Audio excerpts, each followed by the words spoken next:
That's ngithatha khona chronic medication ye-HIV ama-ARVs. So kunama challenges engihlangana nawo uma ngiya eclinic. I-challenge yokuqala ukufika ekseni uyohamba late ntambama.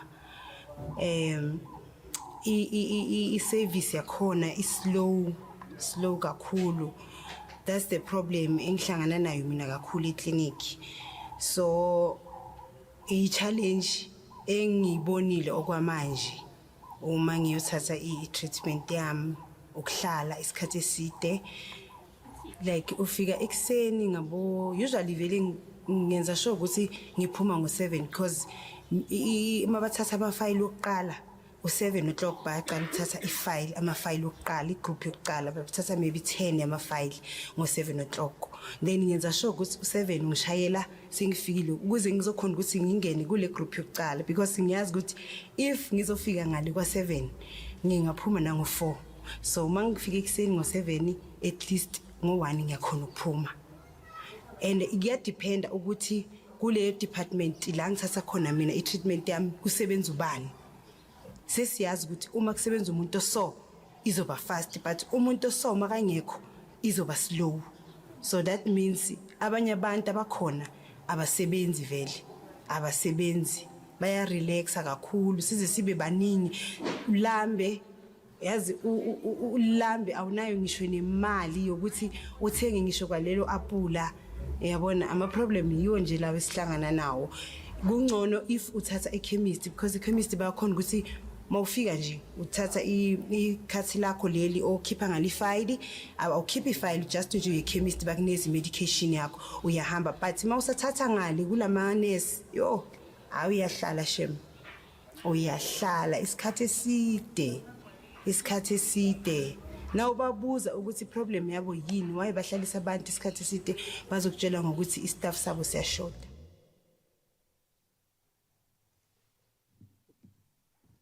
Thank you.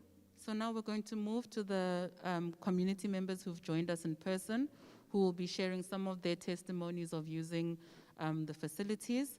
We have 7 people who are going to speak to us, who have been given placards number 1.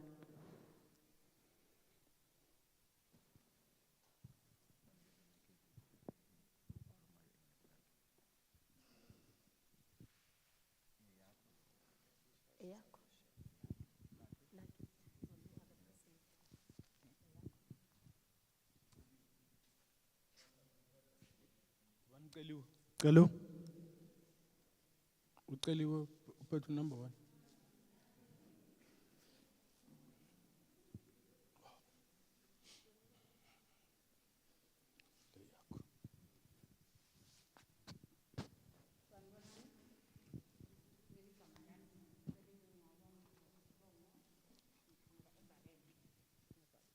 Morning, my name is Celiwe Ngubo.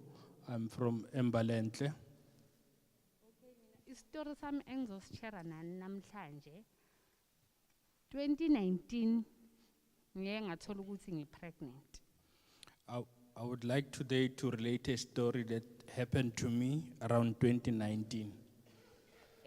Mangithola ukuthi ngipregnant ke kuse ukuthi ngiqala iclinic ngitest i-status sami.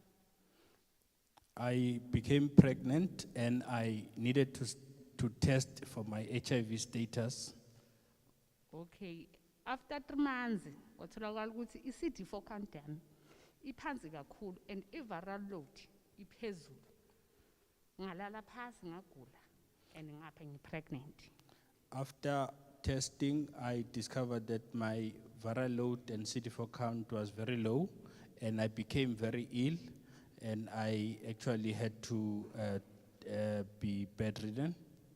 Ngaleso sikhathi leso bengihlala ne-boyfriend le bengiprekisile yengikhaphe eclinic bengasakhona ukuhamba. During that time, I was still staying with my boyfriend who had impregnated me. Mangena eclinic okay bangiphuthumise ngiyagula umuntu ogula kakhulu amanye ama-clinic vele awambambisa i-queue. bathi ngiye room 7. Room 7 lapho kunalo sister lo odila nama ARVs lo onika nama ARVs. Okay. O attendisa iclass mangabe uyaqala ukungena ku treatment.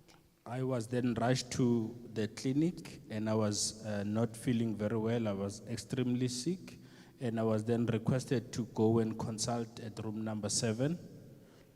Masingena lapho ne boyfriend yami ngiphusha nge-wheelchair and simthola una 2 yama client mina ngiwis 3.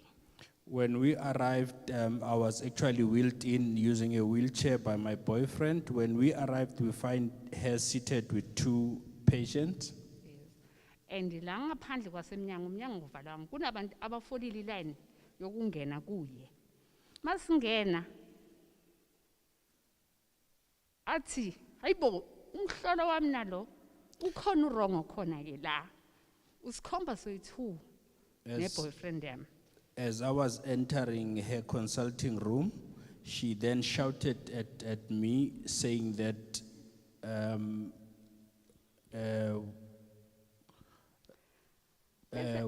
what is happening here, pointing to both of us. Yeah. Bese athi sesi unangaki ngimtshela ukuthi ngina 18. Athi umntwana i-HIV i-viral load yakho iphezulu, i-CD4 count yakho iphansi. Athi ku boyfriend yami uwena ke mawucabanga ke wena njengoba ume lapho. She then asked how old I was, and then also inferred that since my viral load was low and my CD4 count was low, and also pointed to my boyfriend who was also ill, and actually she passed derogatory remarks. Athi mawucabanga njengoba uphusha yena wena uzophusha ubani because yena njengoba umphusha so lo muntu uzofa lo. She then asked my boyfriend as he was wheeling me, and then she asked him as to, since he was also looking frail, and then who was going to be responsible to wheel him as well. Ngaleso sikhathi leso isikhathi siyahamba umsebenzi umile ubhizi uphoxana nathi. During that time, all came to a standstill whilst she was busy insulting me. Kuhamba isikhathi uNkulunkulu ngoba mkhulu ngarecover lapho. And into engangiphathanga kahle ukuthi yena uyenza isibonelo ngami. Ukuthi What bothered me worse was that she was busy insulting me, and in God's mercy, mangise clinic okay manje sengithatha kadokotela bengithi mangise clinic athi ngiyambona lo mntwana lo. when I visit the clinic, she always make mention of myself. Enze sibonele ebantwini esinabo sizolanda treatment athi lo mntwana lo wafika la i-viral load yakhe iphasi, i-CD4 count yakhe, and manje niyambo uku-load and deduction, and I mean I'm not ready. The unfortunate part is that when visiting the clinic, she always make mention of me to actually point back to where I was, and then, but I did not actually agree to that situation that she discloses my status to everybody without my consent. Yebo. Into engizama ukuyicacisa ukuthi sometimes amanesi yiwo asiqalela ukuthi kube ne-steam from a clinic before i-family. Ngoba lo muntu lo maka yenze example ngami e-clinic i-communicate umphakathi wonke lo. The situation with the nursing attitude is that they are actually further discriminating or perpetuating stigma to the outside communities. Yebo. Sengiyabonga. Thank you.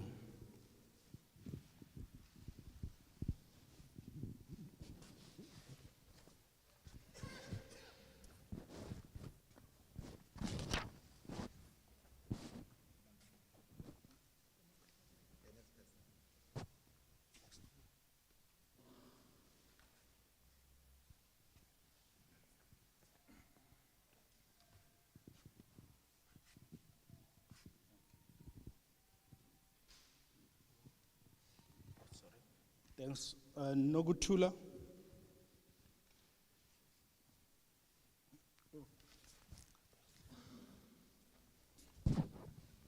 Will be followed by Ututu, ne? To be ready.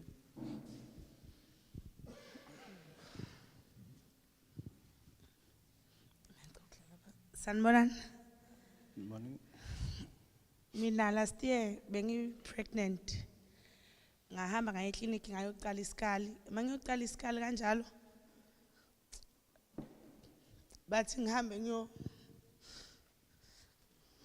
Sorry. I was pregnant last year and I was requested to go for weighing.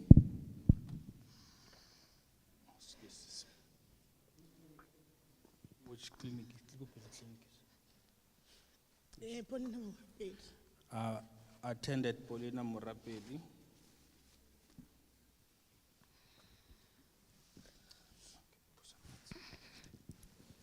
Bathi ngihambe ngiyodonsa.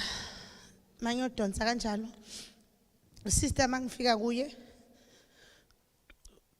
Wathi kimi umncane kangaka ngaphi ingculaza usalethu umntwana emhlabeni. I was then requested to go and draw blood, and the sister who was attending to me actually inferred to me that I was HIV positive, and now I'm actually bringing a child. Lo mntwana mangazala anengculaza uyazi ukuthi angeke aphile because abantwana eba HIV positive abaphili ukuze bafike ku21. She then told me that what if I bring the child and the child becomes HIV positive and the child would not survive. Ene vele ngamluzu umntwana ngiku high risk. Unfortunately, I lost the child because I was at high risk. So mina eclinic ngastopa that day uya mangilahlekelwa umntanami. I stopped there and there to actually attend Polina Murapedi after losing my child. So my amaphilisi ngathatha ku HIV and TB care. Now I am taking my HIV treatment from HIV TB care unit. Ngiyabonga. Thanks. Sanibonani. Morning. Sanibona. Oh, mina ngududu Thanjekwayo. Nami treatment ngithatha Polina Murapedi. My name is Dudu Thanjekwayo. I'm also taking treatment at Polina Murapedi. So, mina story sami cishe ziyafana but ngizothi nje highlights ya Sister Nomsa. Sister Nomsa uyasihlukumeza kakhulu thina abantu abalinde treatment yama ARVs. My story is almost the same, but I would actually include one aspect, which is the torment and harassment that we receive from Sister Nomsa. Sister Nomsa akanayo confidentiality. Uvele akuhlambalaze nje kugcwele abantu ayenze ngawo isibonelo phambi kwabantu. Sister Nomsa would not treat us in confidence, but she will actually embarrass us in front of everyone attending the clinic. Akhohle ukuthi siyabantu asifani. She forgets that we are not the same. Abanye bayakhona ukubekezelela ukuya eclinic bolanda treatment, abanye bagcine ba default ngokuthi vele uyasichwenza kakhulu. As we are not the same, others are able to can withstand the insult and then are able to can continue taking treatment, but others unfortunately they default. So sizocela nje nisisize kuye yo otherwise sizogcina vele singasayithathi treatment ngaye. We humbly request from the department to intervene to actually rein her in, Sister Nomsa, because we will all default or stop taking treatment because of her attitude in the clinic. Ngiyabonga. Thank you.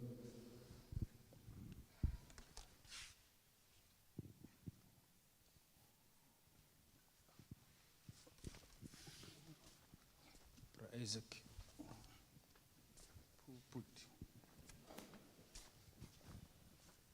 Cameraman.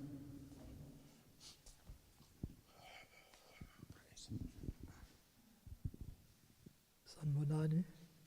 Morning. My story is short and sincere.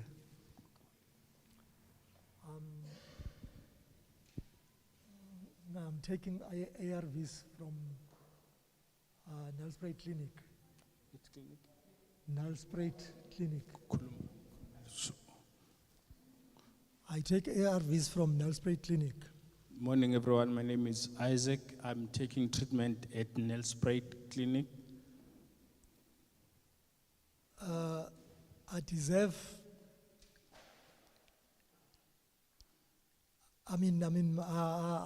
Actually, I value my life and my health very much. Ngesingami ngumuntu oqabisile impilo yakhe nokuphila kwakhe. But I wasn't happy when last year I went to fetch my medication. Angizange ngiphatheke kahle kulonyaka ophelile mangihamba ngiyolanda treatment yami. Only to find that, I was changed from the medication that I was given the first time. Ngathola ukuthi kulamapilisi ebengiqale ngawo bese sebangishintshile. And there was no thorough or prior explanation or directions as to how to use them. Kwenzeka konke lokhu azange ngikhulunyiswe or ngiqwayiswe ekuthenini bangishintshile and sengizowaphuza kanjani. And that stressed me a lot. Lokho kwanginika ubunzima kakhulu. Because unlike, I'm not like an animal where an experiment is to be, done on his life. Okubhlungu phela mina ngomuntu angisona isilwane okumele ukuthi kufundelwe kusona. And I don't know whether some other issues is because of, sometimes you'd find that there's only one person that is assisting, and the person is so aggressive in such a way that you even are afraid to ask. Ungazike mhlambe ukuthi lokhu kubangelwa ukuthi ngoba kunengcindezi abantu indlela abasebenza ngayo umuntu usebenza eyedwa kongazi ukuthi kwenzakalani. Maybe, she works long hours, nobody knows. Kungenzeka mhlambe konke lokhu kubanga ukuthi isikhathi asisebenzayo. I would humbly like management to have a look at that. Ngingathanda kakhulu kuba laba semagunyeni lento bayibhekisise kahle. Thank you very much. Ngiyabonga.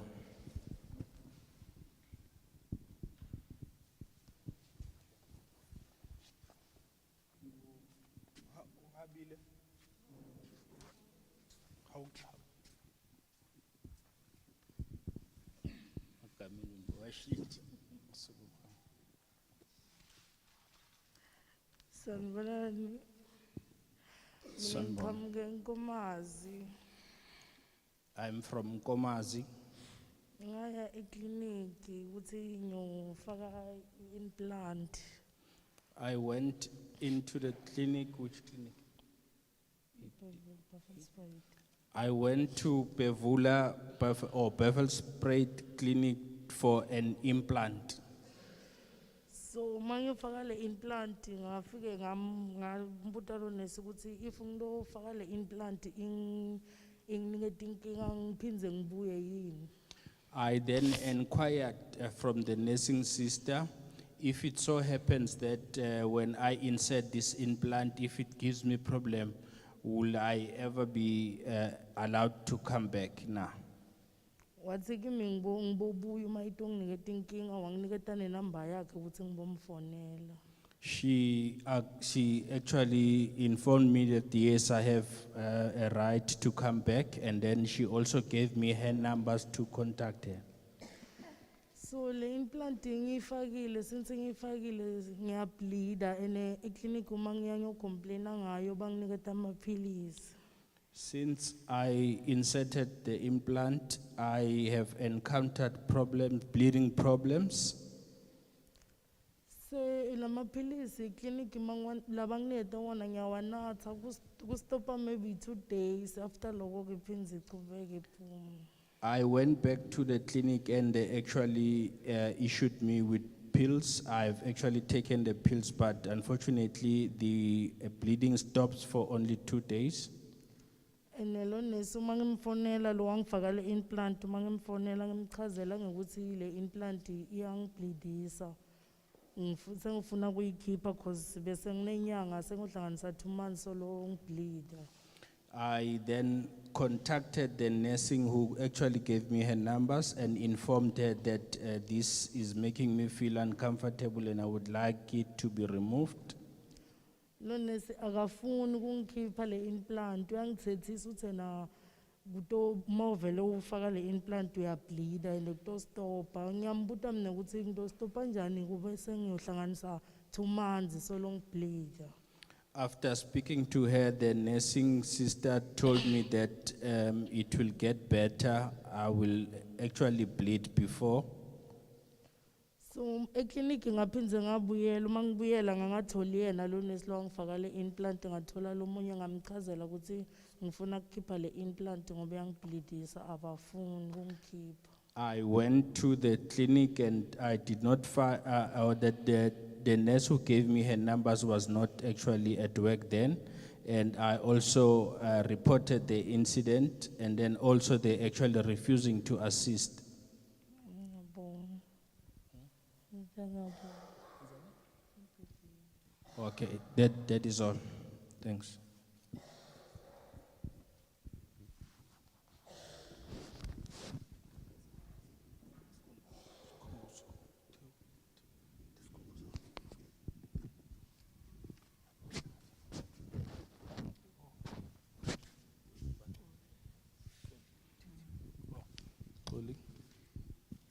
Sanibonani, Good morning. mina ngibuya eBuffelspread Clinic. I am also attending Buffalo Spray Clinic.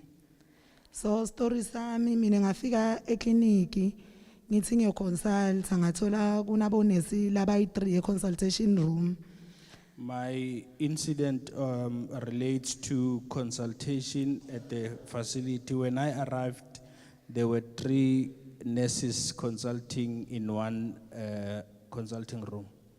So ngicela ukuthi ngisale nanesi loyi1 cause le ngilokukhuluma kufuna ngibe nginanesi loyi1 ngilokhululeka cause kuya lokungiphethe ngikhona ukukhuluma una 3 bonesi.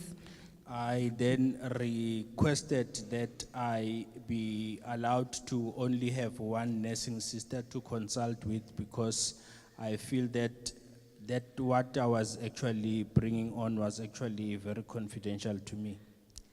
So labonesi bangitshela ukuthi ngine pride uma ngabe ukuthi ngifuna bangiside angikhulume bakhona bonke boyi3. So ngathi mina angeke ngize ngikhone ukukhuluma lokungiphethe baboyi3 ngicela ukuthi ngisale nanesloyi1 cause ku privately ngifuna ukukhuluma. So my request was rejected and I was told that I had pride and it will actually assist me to consult with the 3 nurses because they are going to assist me. So ngabatshela ukuthi angeke ngize ngikhone ukuchubeka ngikhuluma inkinga yami baboyi3 bathi sho ukuthi angifuni ukuthi bangiside kwamele ukuthi ngihambe la day ngakasidakala. The next day kwafuna ngiye kulenye iclinic and kufuna ngigibele nanya kulenye iclinic. So the 3 nurses refused to assist me and I had no option but to leave and had to go to another facility which is a distance away and had to use money to go there. So ngafika lapho kule clinic ngathola vele kunanesi loyi1 ngamchazela ukuthi ngiyagula so yabo la ngaphasi ngiphuma i-discharge and then netinsumbe so lo nesi wangibuta ukuthi ngike ngatesta in positive ngike ngatesta i-HIV Skuma's Clinic. I had to go to Skuman's adult clinic now And on arrival, fortunately, there was only one nursing sister who was consulting.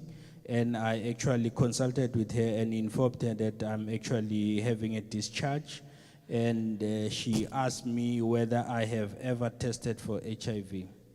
So kwafuna ukuthi ngiteste lapho ke ngatesta ngatholakala ukuthi ngi-HIV positive. Then nyalo sekufuna i-treatment yami ngiyoyilandza eSkumazdal clinic. Then ngifuna ngigibele nanya e-clinic.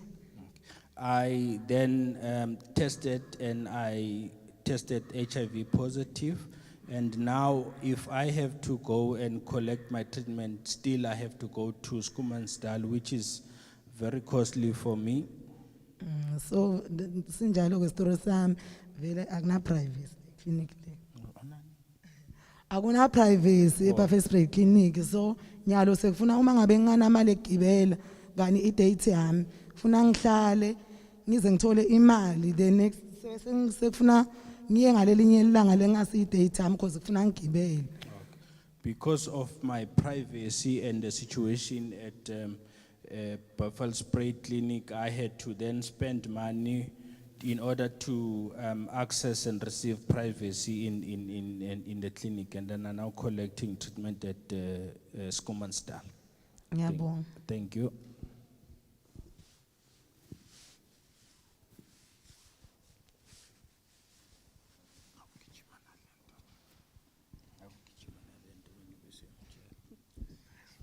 Sanbonan.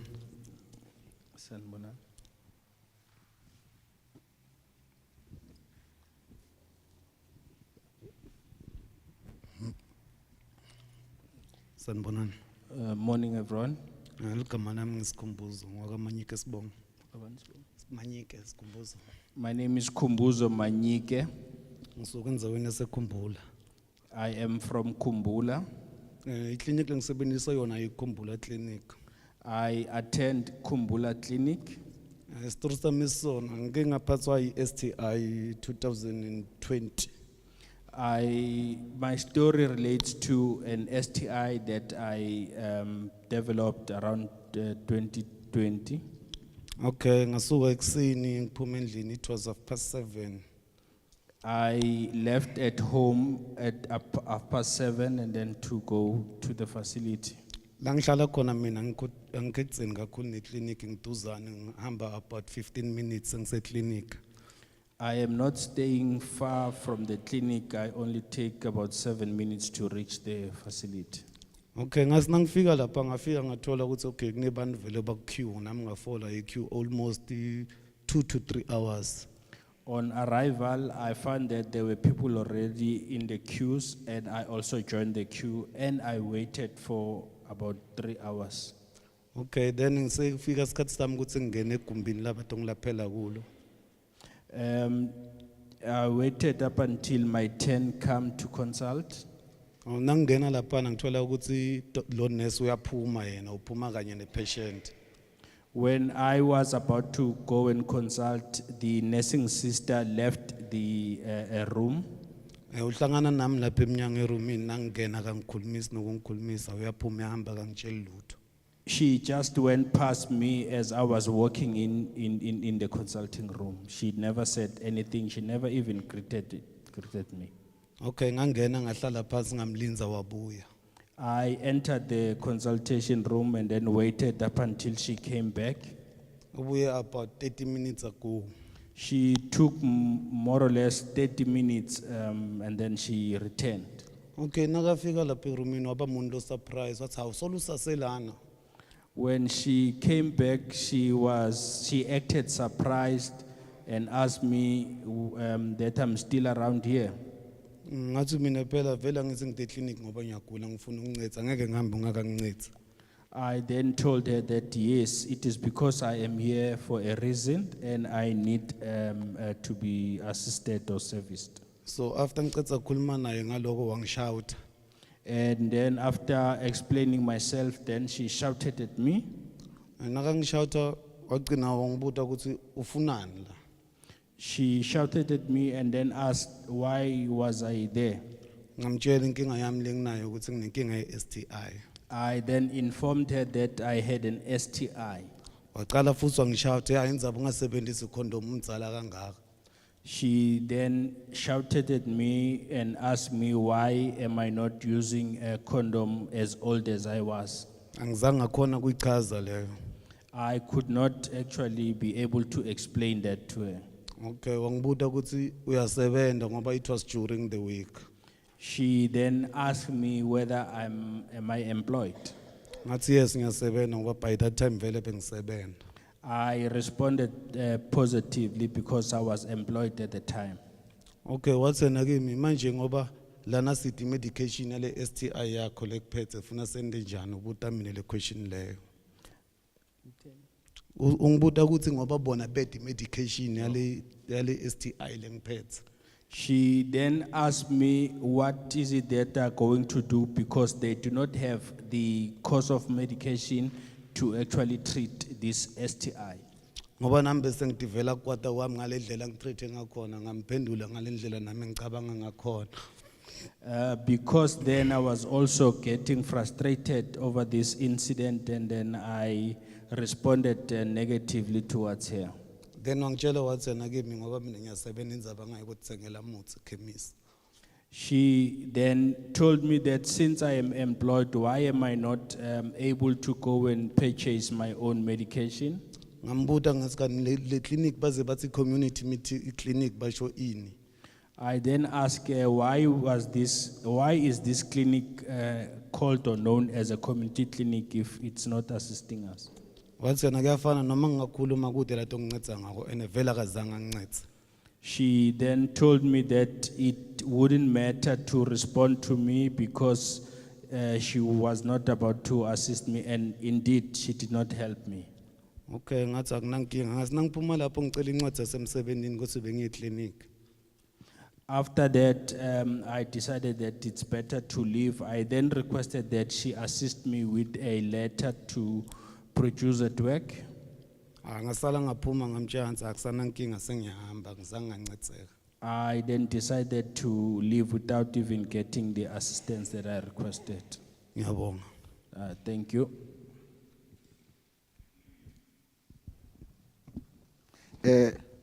Thank you, comrades, for your personal testimonials.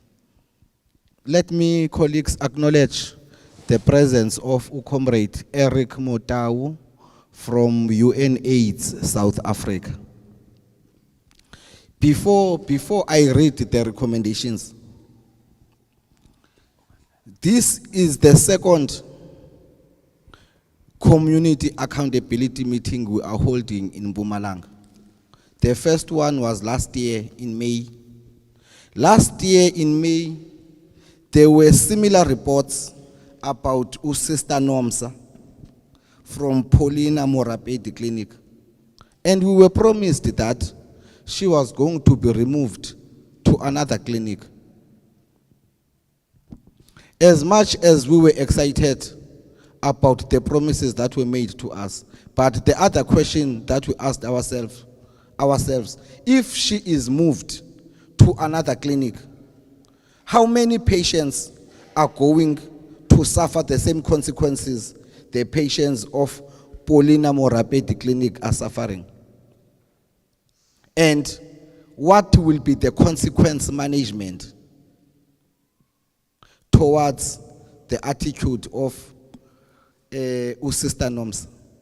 As I said earlier on, that health is a fundamental human right, and health is a constitutional right as enshrined in Section 27 of the Constitution. Anyone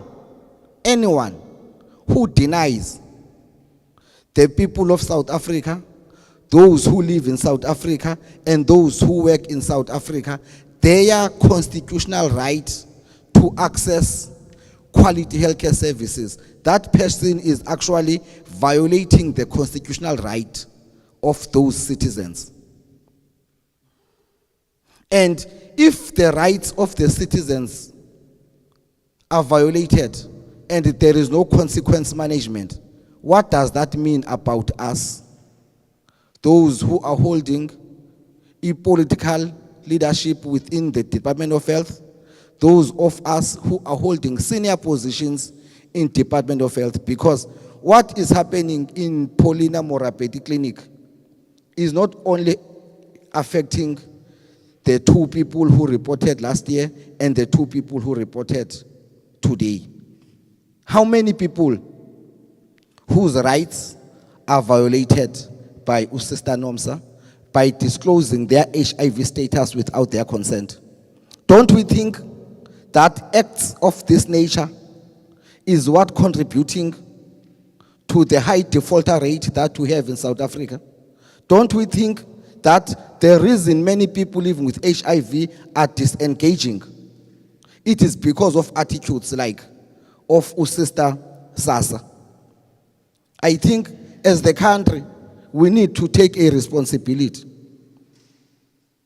If we are really honest and sincere to our hearts that we want to end AIDS, we need to end stigma and discrimination against people living with HIV and other public healthcare users. And if we fail to do so, we are not different from people like Sister Nomsa. As Thabo Mbeki said, around 1960s in England, when he led a march after the Rivonia trialists were arrested, he said in his march, if you are in a position of power and the lives of the people are in danger and you do not act to save their lives, you are equal to the ones who are violating the rights of the people. I am calling upon the leadership of Mpumalanga Department of Health at provincial, district, as well as at facility level, to make sure that people like Sister Nomsa, there is consequence management. There are sessions that are held with people like Sister Nomsa to conscientize and sensitize them so that they stop the stigma and the discrimination they are imposing against people living with HIV, against the community of the LGBTQIA+, against public healthcare users in general, so that we can show that this right, which is enshrined in our constitution, is realized by all people of South Africa. We've got the couple recommendations, colleagues. One, we recommend that by December 2020, the Mpumalanga Department of Health should fill at least 80% of the vacancies in the province, including the 97 vacancies reported at Ritshidze sites, and also fill the remaining 20% by the end of the financial year. Two, we are recommending that the Mpumalanga Department of Health should produce annual reports on the numbers of healthcare workers by cadre employed in each district. Three, we recommend that from July 2020, the Mpumalanga Department of Health must ensure that the updated 2020 adherence guidelines are implemented, that at sites that files are not required for PCR. Facility pickups. People living with HIV should go directly to the pickup points in the facility to collect their antiretroviral treatment refill. Also, we are recommending that by August 2020, the Mpumalanga Department of Health should improve the functionality of the filing system in the following health facilities: Amsterdam CHC, Bethel Town Clinic, Embalentle CHC, Emelo Clinic, Langevracht Extension 14 Clinic, Lebogang CHC, Lillian Mambakazi CHC, Paulina Morapeti CHC, Winifred Mabowa CHC, Tembaletu CHC, Kondo Town Clinic, Pete Retief Clinic, Tessiville MN Indi Clinic, Empilweni Clinic, and Empilweni Clinic. Where's the case? Okay. We are also recommending that by September 2022, open the grounds of clinics by 5 a.m. to ensure safety of public healthcare users waiting to access services in the early mornings. We are also recommending that by December 2022, extend facility opening hours as per the National Department of Health circular from 5 a.m. to 7 p.m. on Monday to Friday. People living with HIV should be able to use these extended opening times to pick up their medication. By December 2022, appointment systems should be in place, including appointment times, to ensure efficient service delivery and to reduce waiting times. Appointment times should be spaced across the day and make use of afternoons before the facility closes.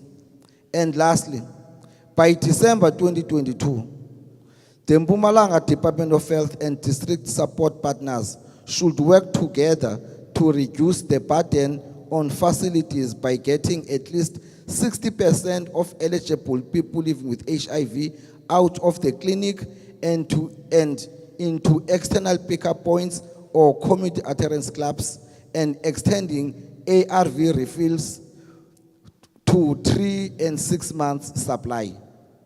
I thank you.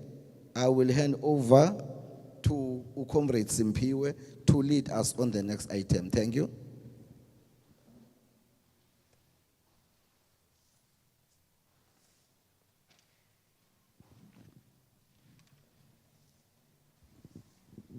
Thank you, GS. The second group of issues are on infrastructure and cleanliness.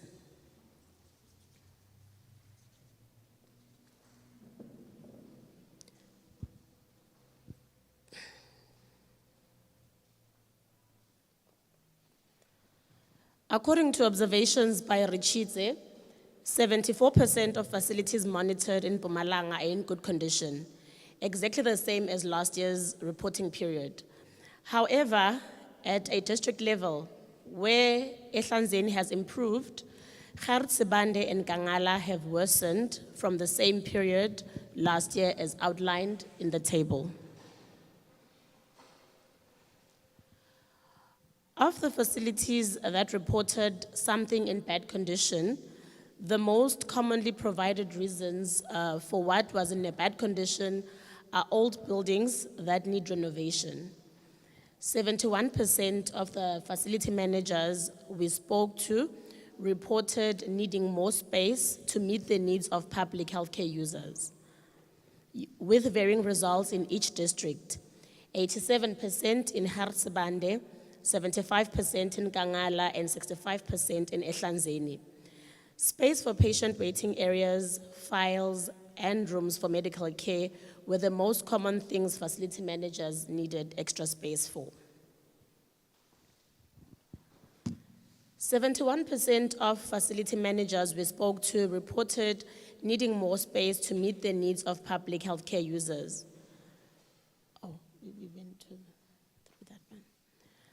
In each district, with varying results. 87% in Ritshidze, 75% in Kangala, and 65% in Ehlanzeni. Space for patient waiting areas, files, and rooms for medical care were the most common things facility managers needed the space for. Inadequate space impacts public healthcare users in multiple ways. Lack of space for private HIV counseling and testing can mean PLHIV are consulted and tested or counseled in the same room as someone else. This lack of privacy and confidentiality can lead to individuals not wanting to get tested, or it can lead them from disengaging from care.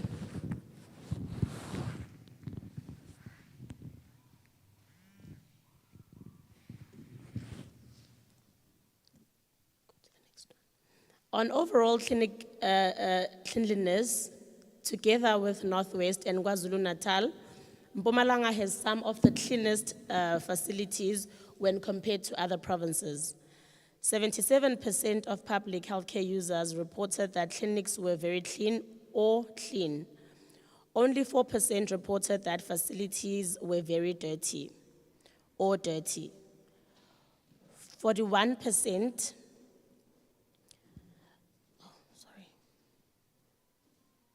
only 4% reported that facilities were very dirty or dirty. 41 facilities had 0 reports of being dirty by patients. Positively, the number of facilities reporting cleaner shortages has also improved, pointing to the commitment by the Provincial Health Department after last year's report to hire an additional 60 cleaners. Last year, 20 facilities reported shortages compared to this year, where in Gert and Tlazache 6 is reporting 2 vacancies, cleaner vacancies, 1 in Piet Retief, 1 in Tlazache Clinic, 1 in Mpumalanga, and 1 in BT Clinic. However, toilets are not always found in a good condition. 51% of Ritshidze observations found that the toilets were in a bad condition, with variation among districts. 69% in Gatsebande, 50% in Kangala, and 37% in Ehlanzeni. Mostly, toilets did not have toilet paper or soap. 10 had no soap and 12 had no toilet paper. 27 clinics had toilets that were out of order and another 9 were dirty. It is a basic requirement for clinics to have a functional toilet at a clinic with community members having the ability to wash their hands afterwards. 49% of clinics monitored had toilets in good condition with no challenges. What are they doing right that other clinics can use as a good practice? We will now move on to the recorded community stories. Last year, Lepevula, 2021, October, ngaye ekliniki. Ikliniki yethu bengasebenzi kahle. Bangithumelela esibhedlela. Esibhedlela ngaya kaShongwe. Ngahamba banginika i-treatment. Le treatment kokucala nengicala kuyisebenzisa bengangiphathi kahle mara nyalo sengiphatha grand, say right. I-treatment ye-HIV and ikliniki yethu izingasebenzi kahle yatholakala isha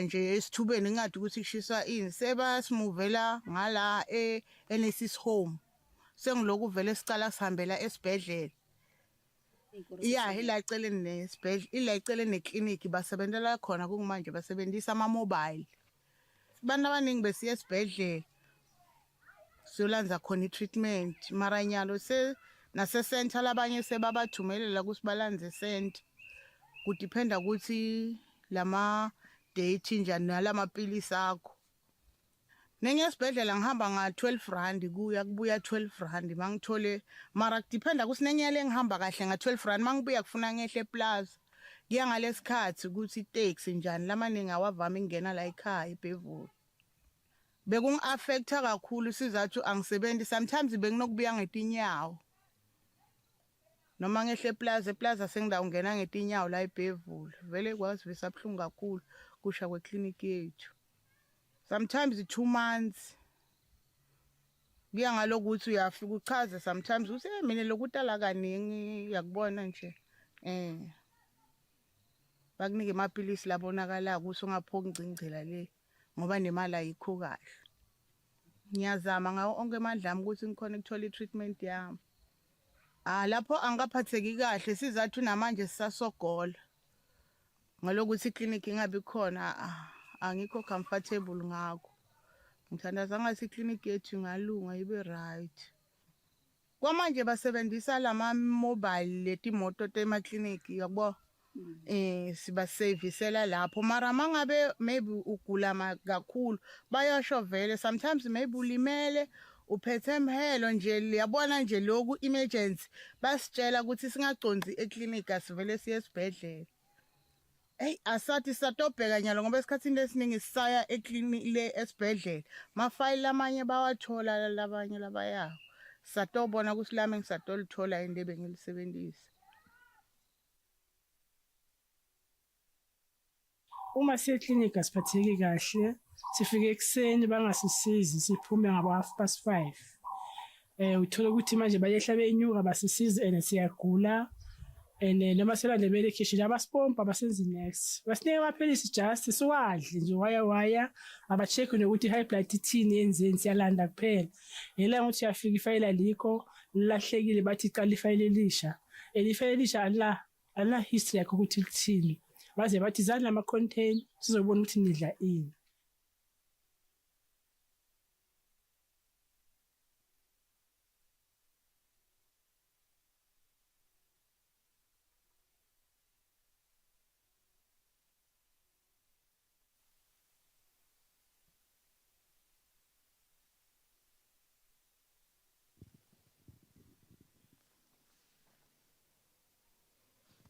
Sanibonani. Mina ngisebenzisa i-Buffalo Spray Clinic. Kwendekile last year ukuthi ngibe pregnant. Morning, everyone.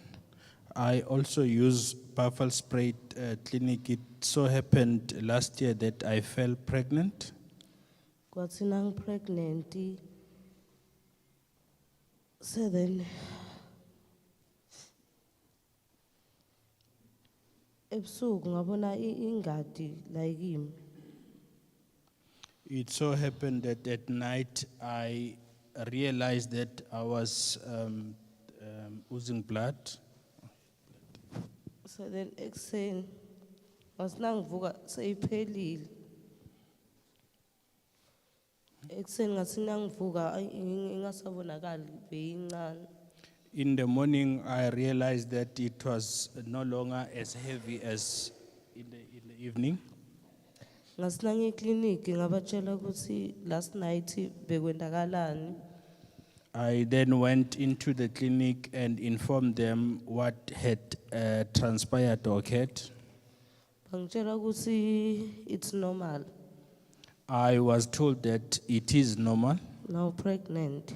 when you are pregnant. Ngajika ngabuyela ekhaya. I then left and then went back home. So then nangifika ekhaya ngahlala one day. I reached home and then I stayed for a day. The next day ngaba nema pains ebusuku futhi. It so happened that the next day I encountered pains again. Ngaqasha imoto ngabe sengangasayi eclinic ngaye esibhedlela. I then had to hire a private car and then didn't go to Buffalo Spray Clinic. Now I went straight to the hospital. Athola ukuthi bekuyi-miscarriage. They discovered or informed me that I had a miscarriage. Then I lost my baby, my 5-month baby. I, as a result, lost my baby. Yabo. So, thank you.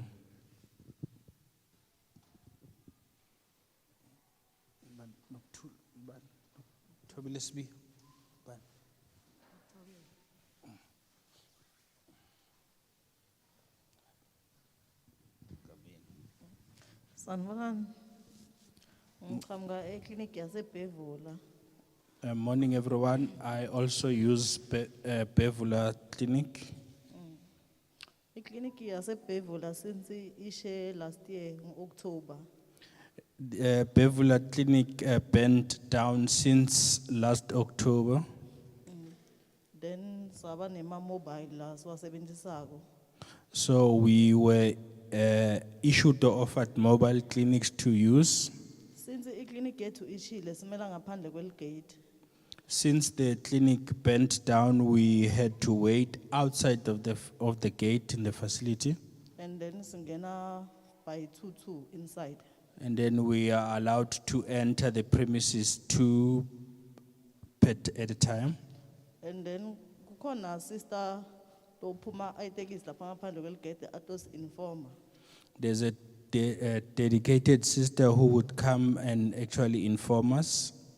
Laphayana kugcwele abantu and do collect amaphilisi athi yena if ume la ku queue ungakaphathi isikotela sakho semaphilisi lo wanathako jika ubuyele ekhaya cause ayikho into stokusita ngayo ngoba asingeni ngale khipheni mafile sathi ukuthi unatha amaphilisi lanjani. The sister who's always ushering us in would actually come and tell everyone or ask from everyone if they had their containers. If it so happened that you did not have your container with you when you coming to consult, you had no choice but to return home so that we are able to can assist you. So then mina lapho ngafoster cause bese nginemahloni ukuthi wonke umuntu lapha if utojika vele uyabona ukuthi awukaphathi container. Ngafoster ukuthi ngene phakathi.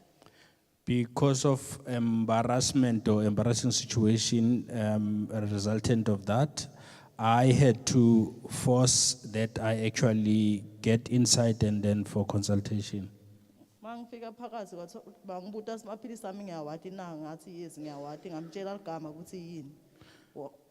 Wangibhala phasi ephepheni then wangibuta ukuthi senginesikhathi lesingakanani because if nikhuluma lapha lamatafula angaphandle anikho phakathi eroomini in front kunabantu enifole nabo lapha njengoba ningena nga2 ukukhulumisa oyi1 la eceleni nawe ula. When you enter the premises, you are consulted outside of the building, and then there's 2 people manning the table, and they ask you in front of the other to say what treatment are you taking. So then wangitshela ukuthi before 6 months kumele ngite donsa ingadi. So she then told me that before 6 months, I must come back to draw blood. Then if ungita ngale 6 months ngito donsa ingadi always bangijikisa bathi angeba khona ukungidonsa ingadi because ifile lami alitholakala. When that 6 month time arrives, when I went in to actually draw the bloods, I'm told that I could not draw the bloods, yeah. And then sesimuvele ngale kunesisimo again so long ne problem nakhona. Now we have moved for consultation at the nearby nursing home. Ngale problem ukuthi ifile yami ilahlekile kwamanje ngiyayilanza treatment but bangishouta ezifu le problem ikimi lengimlolo lahlele ifile because bathi i6 months yakho indlulile but awukadonsi ingadi bangishoute phambi kwebantu babitane bathi no lona I default angeke kufike isikhathi lesingaka angakadonsi ingadi. Now, the fact that when I visited the facility to draw blood, I could not be assisted. When I returned, and then the nursing will then shout at me to say that I'm now defaulting and I did not actually present myself so that they could actually take my bloods. And this is now made to seem that I am actually at fault. And now also, the file got lost in the facility. And then bangitshela ukuthi bona angishiye i-cell number batongifonela ngibuye ngitodonsa ingadi if ifile yami itholakele. I was then requested to leave behind my cell number so that they could contact me once the file has been recovered. Then nget 11 June ngiyile futhi ekliniki solo ngiyobuta ukuthi ifile yami since solo ayitholakali namanje ayitholakali manje ngiyohlanganisa 2 years angizange sengidonse ingadi angathi isidofo account yami ukuthi imaphi ingakanani maybe nami le treatment ngiyayisebenzisa iyogcine ingilahla phasi or angathi siyoyendakalana. Now, on the 11th of June, I went back to the facility to inquire whether my file has been recovered. I was then told that it hasn't been recovered, and it is now over 2 years that I have since or last drawn my blood. I do not know as to how my CD4 count or level is at. All right, ngiyabonga. Thank you.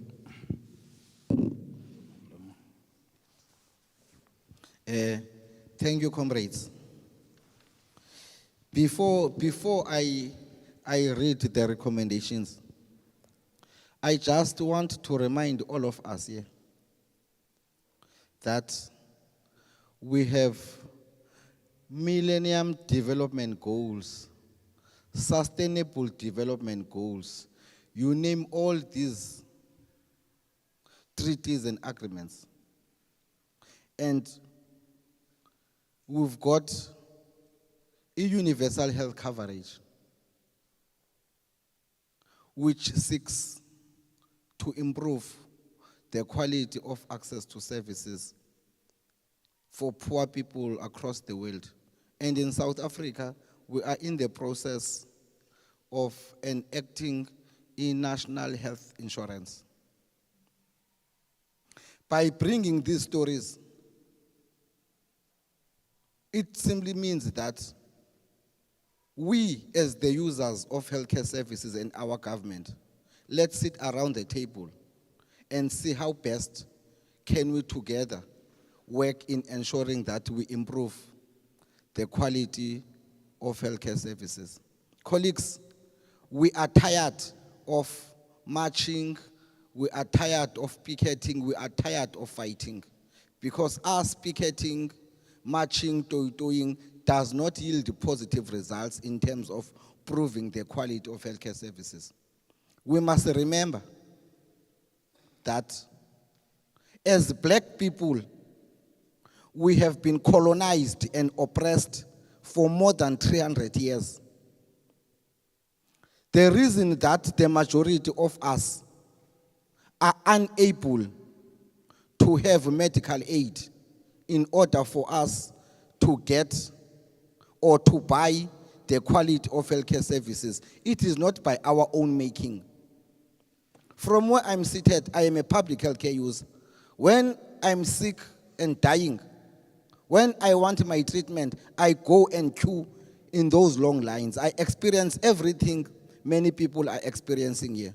I so wish that one day our political leaders and officials can also stop using their medical aid and start queuing with us in those clinics so that they can feel what we are going through on a daily basis. I so wish that one day the president, the deputy president, the minister, the premier, the MEC, all of them can queue with us in those long queues, wake up 4 a.m. And when they are about to get services, they are told to turn back home because there are no medicines or because of this and that. So that what we are going through as the majority of the poor people in South Africa, our leaders and decision makers can go through as well. Because by doing so, it will mean the policy makers and the implementers of these policies will see a need to improve, as a matter of urgency, the quality of services for the people of our country. If we all believe that health is a fundamental right, and if we all believe that we abide by the Constitution of South Africa. So the recommendations reads as follows, colleagues. By June 2022, all public healthcare users should be consulted in private rooms. Privacy violations, such as being consulted, tested, or cancelled in the same room as someone else, can lead to people living with HIV disengaging from care. 2, by May 2022, the Mpumalanga Department of Health should fill all remaining cleaner vacancies and employ additional cleaners at the 4 sites reporting shortages to ensure clean facilities and toilets. Lastly, by June 2023, where there are small waiting areas that lead to overcrowding, the Mpumalanga Department of Health must implement interim strategies to address these infrastructural issues while waiting for existing projects to be completed, including building temporary structures as well as decanting more people living with HIV out of the facility to external pickup points or community-based adherence clubs, and implementing 3 and 6 month supply of ARVs. We will go to the next item now. Thank you, GS. We are now moving on to art collection. So the revised National Adherence Guidelines Standard Operating Procedures note that time constraints are a challenge to many people living with HIV, and that efforts should be made to support people living with HIV with suppressed viral loads to receive extended refills or be enrolled in a repeat prescription strategy. Implementing this is vital to supporting improved long-term adherence. Ritshidze data reveals that compared to other provinces, overall facilities monitored in Mpumalanga are performing best in terms of extending ARV refills, with 49% of people living with HIV reporting 3 to 6 month ART refills compared to 41% in the same reporting period last year. While there has been an improvement in ARV refill duration from the previous year, only ensuring that half of people living with HIV are receiving a 3 or 6 month supply is low in comparison to other PEPFAR supported countries who are implementing multi-month dispensing much more rapidly. For example, while 51% of Ritshidze respondents in Mpumalanga still received refills of less than 3 months, only 25% of people living with HIV in other PEPFAR-supported countries had refills of less than 3 months. Between October and December 2020, in 21 PEPFAR-supported countries, 22% of people living with HIV received a 6-month ART refill, and 53% received a 3 to 5 month of ART. This is compared to only 41% of Mpumalanga people living with HIV reporting a 3-month ART refill, and 8% of the people living with HIV reported receiving a 6-month supply. South Africa and Mpumalanga is far behind most countries in terms of maximum duration of ART, both as a national policy and a COVID-19 adaptation.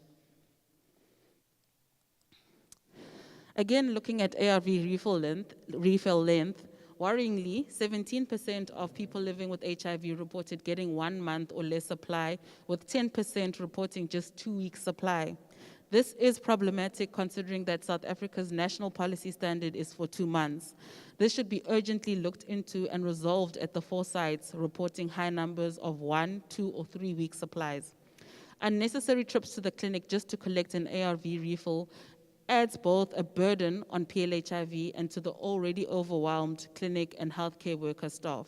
This inefficiency can also contribute to people living with HIV disengaging from care directly, impacting the province's attainment of 95% of people living with HIV on treatment. When we look at repeat prescription collection strategies, these can simplify and adapt HIV services across the cascade in ways that both serve the needs of people living with HIV better and reduce unnecessary burdens on the health system. 46% of people living with HIV interviewed collected at a facility pickup points, with 39% collecting through standard medicine dispensing and 14% using an external pickup point. In order to be effective, repeat prescription collection strategies should make ARV collection quicker, easier, and more satisfactory for people living with HIV. Out of 551 people living with HIV interviewed using facility pickup points, 92% thought that they made ARV collection quicker, and 77% of people were either satisfied or very satisfied. Out of 130 people living with HIV, 98% thought external pickup points made ARV collection quicker. 76% of people living with HIV were either satisfied or very satisfied with external pickup points. Given the high satisfaction rates, it is important to ensure that as many stable people living with HIV as possible are voluntarily enrolled in RPC that suits their needs. In addition, once enrolled in pickup points, every effort should be made to keep people living with HIV active in their chosen model with facility required scripting for continuation taking place when due. Now, when we look at adherence clubs, COVID-19 devastated adherence clubs. Currently, many clubs have been suspended or reduced to being a pickup point only.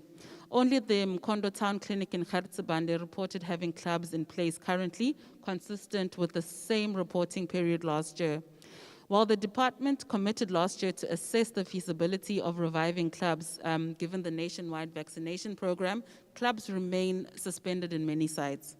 We maintain that functional adherence clubs play an important role in providing adequate treatment literacy information to ensure that people living with HIV stay on treatment.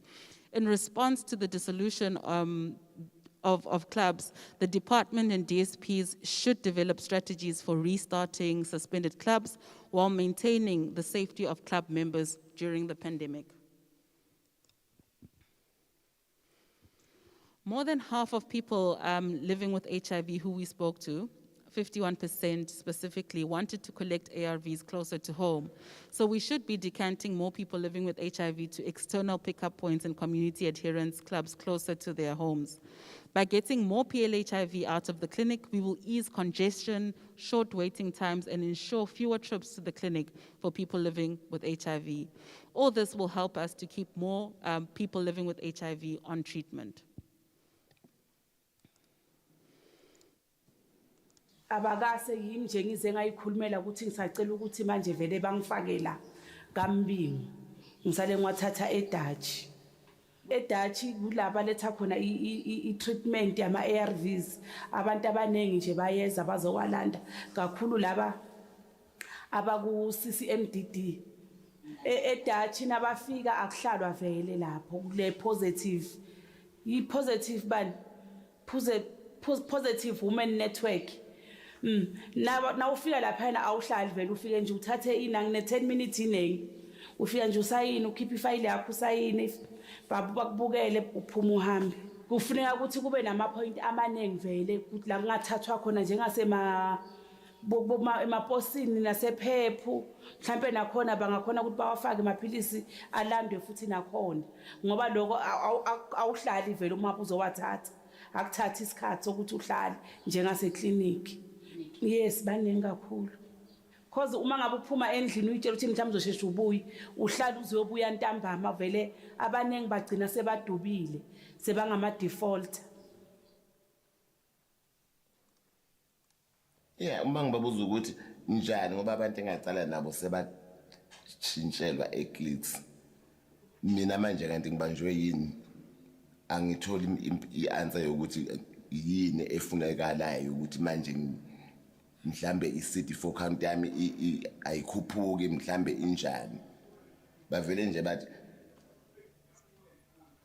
asikafika isikhathi sakho abakutshela ukuthi yini ebambile laba engaqala nabo vele abasana problems sebayithathele iclicks and abafiki lapha eclicks kuthiwa ayikho treatment ngoba nama message ayangena efonini ukuthi your parcel is ready to collect. No bona at least bayasichazela lapho ukuthi usuke sibone ukuthi i-treatment yakho sayidla kahle yini. Yabo. Ngithi balidonsa once a year. Kodwa manje ama-results abakutshela ukuthi kuhamba kanjani njengoba ngikhalela indaba yase-clicks ukuthi ngishintshelwe khona. Ngoba phela usuke unethemba ukuthi uma bekudonsa ushithi azothi mayebuya ama-results bakutshela ukuthi usungashifta kwi-clinic or i-treatment yakho yidla I mean uye clicks or i-treatment yakho yidla kahle.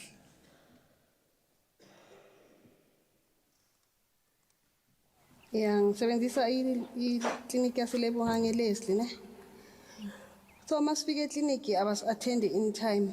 Sifike ekuseni ngabo 4:30 to 5 so sima lapho basinake mhlambe ngabo 7 bafike bathatha ama-appointment card. Ama-appointment card ayobuya lapha ngabo 9. Mababuya lapho khani sothola amafayili Sifike ngale wellness sifike sihlale nakhona bangas-attend in time. So ngathi bekungcono lesikhathi sisebenzisa iHope ngoba iHope ufika nje noma ngabe ufika ngo-12 uyafika uthatha ama treatment yakho uyaphuma uyahamba. Treatment ye high blood ne-HIV. I-service yakhona beyi-right kuneyase clinic. Noma ngabe ngafika manje ngo-12 ngo-12 ngobe sengiphumile sengitholile treatment yami. Abazange basichazele kuvele nje kwathiwa ngathi bathini bavele basitshela ukuthi kuvaliwe.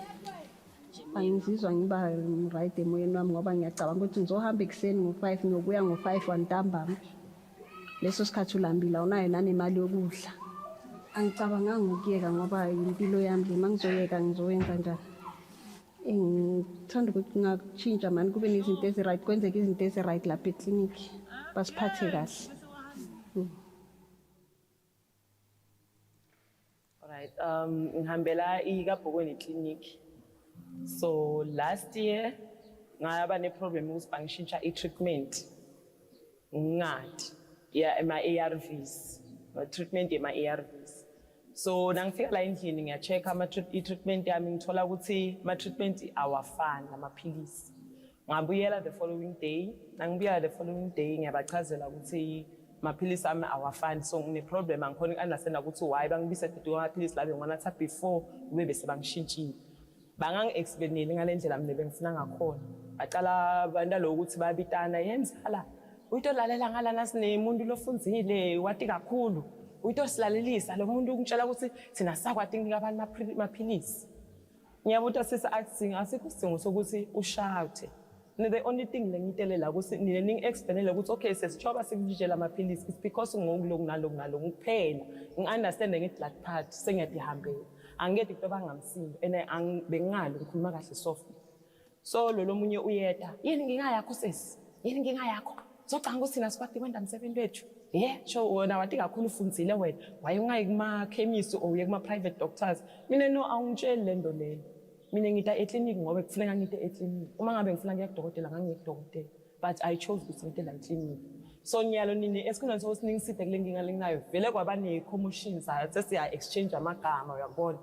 So Metron uyeda Metron akafika uyabuta ukuthi kwendakalani ngiyamchazela sebakhami nakufika Metron abasakhuluma ngiyamchazela Metron okay Metron kwendeke lokhu nalokhu Metron uthi i-file number yakho uyayadi na ngiyamtshela i-file number vele ngiyayadi file number uyahambela nje i-file nakabuya thatha i-file uyibeka phansi uyasho ukuthi vele la kune error sesimaphilisi la bekawanatha ngilapho ene nyalo nini nimtshintshile ngiyambisa back kulala aqale ngawo i-reason bekuyini. And unfortunately enough, sister Lola ngitshintshile akasekho. But ngoba bona ngithi bayade ngoba baya signature at the end. Bayabatana ukuthi bengani sister bani. So uyasho ukuthi lo sister Lola ngitshintshe amaphilisi akekho. Sengithi mina okay i-reason ukuthi banginikela amaphilisi lengona saqala yini. Ngiloko ngifuna ukukwadi. Uthi lo Metron no ngiyacabanga sister wende liphutha. I'm sorry for that. Yabo. That's okay fine liphutha but liphutha bekufanele ngabe likhoste impilo yami. What if ngifike endlini lamaphilisi lawa bese kaphinde ngafike nganatha lawo lebe ngingafune ngiwanatha bese towende kanjani ene angathi usinakafika nemtimbeni wami ayofika ende njani uyakubona. So wathi lo Metron hayi angincesisesi ngoba vele inhlahla ukuthi awusengakawanathanga lawo ngicela ukuthi ngikuntshintshe ngikunikede lawa vele kufanele uthole wona nyalo wabese kwaba nguye vele umuntu lo ba helpful wakuthatha lawo amaphilisi wawa exchange vele.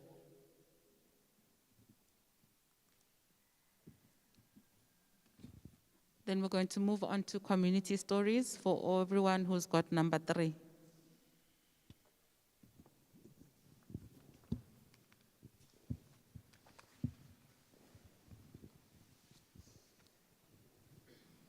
Sanibonani.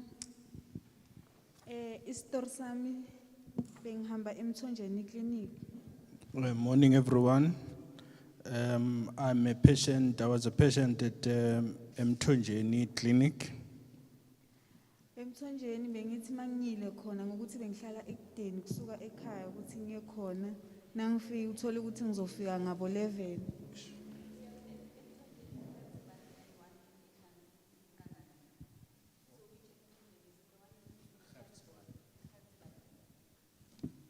I reside far away from Mthonjeni Clinic and I had to travel more hours to reach the facility. kwenzeka kwathi ngelinye ilanga ngangakhona ukuthi ngifike ngesikhathi ekseni ngafika ngabo 12. So it happened that on this unfaithful day, I arrived at the clinic around 12.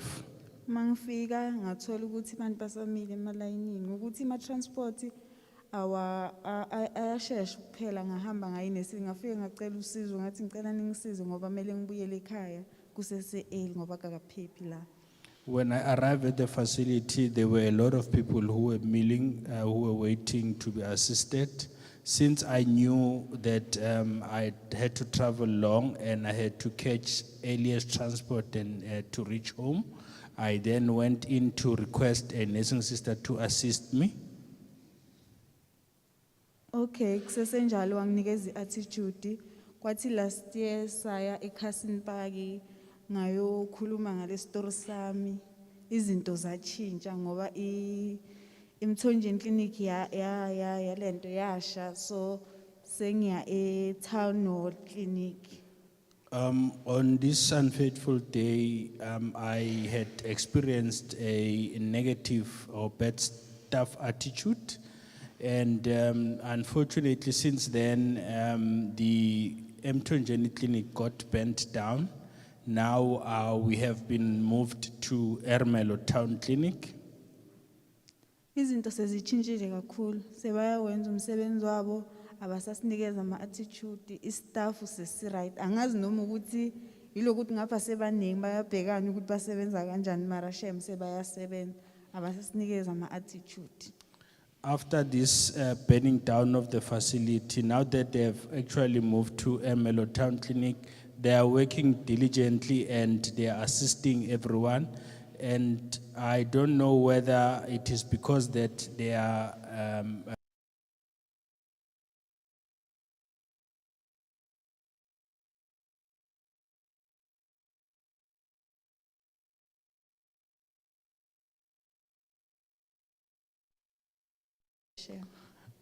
now that the situation has turned to worse at Ermelo Town with the spacing, but now the staff attitude has improved and we are very grateful that the situation is as is.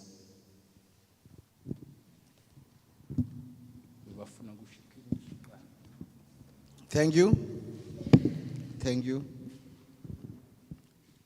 You know, colleagues, as people living with HIV,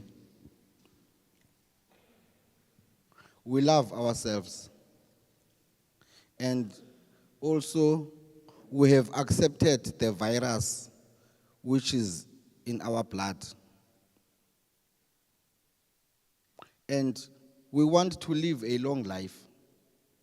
And the only way we can live a long life, it is only when we adhere to our treatment. It is only when we are given right treatment.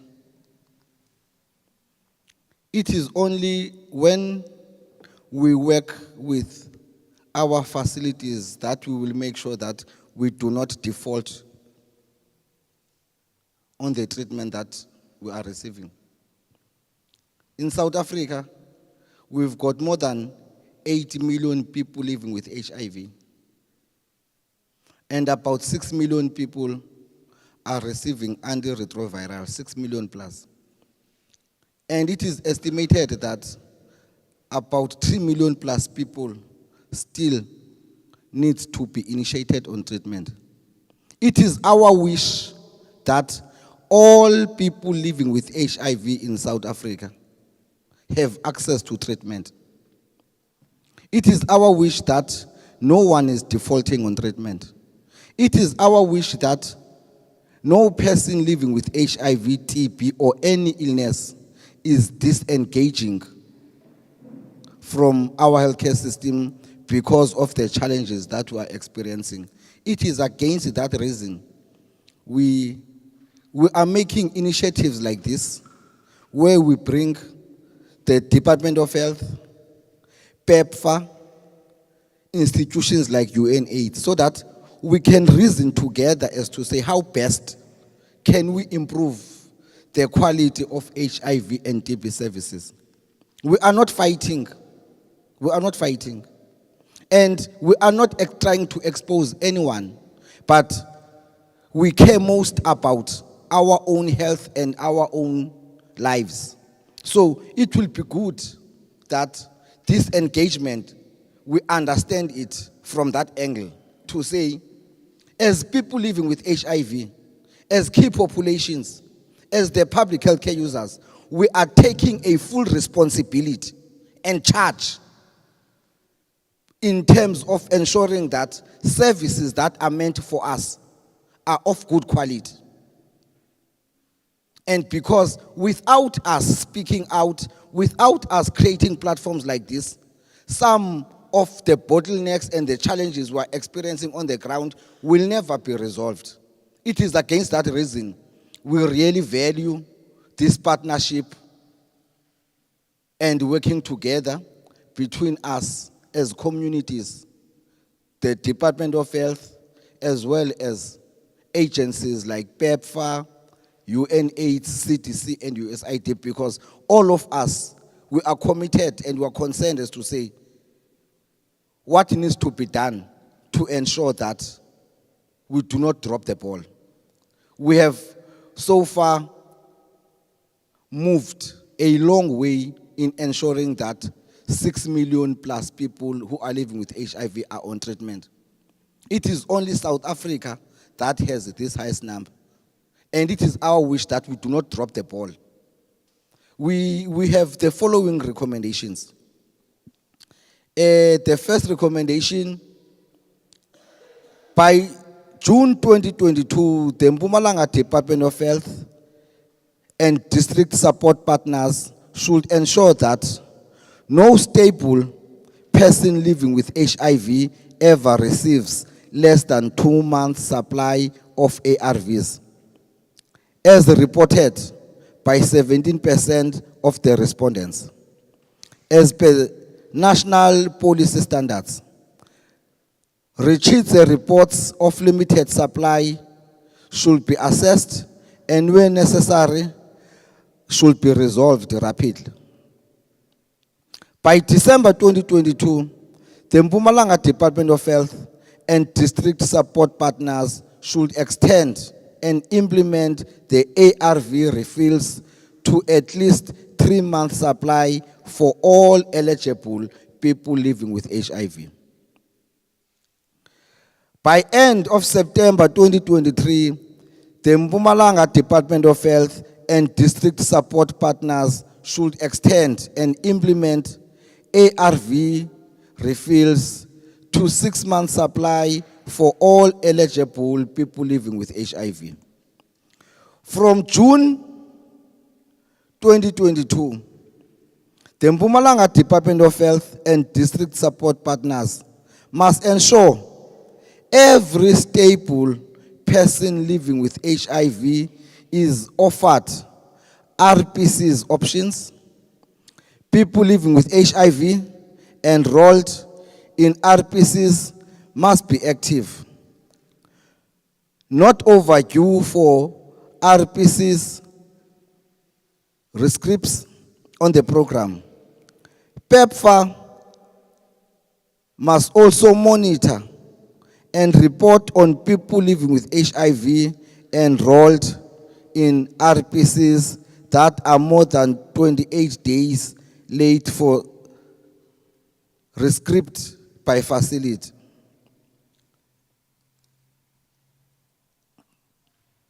Adherence clubs should be restarted at facilities and in the community in their group format following COVID-19 health protocols to maintain safety in order to provide peer support and treatment literacy and etc.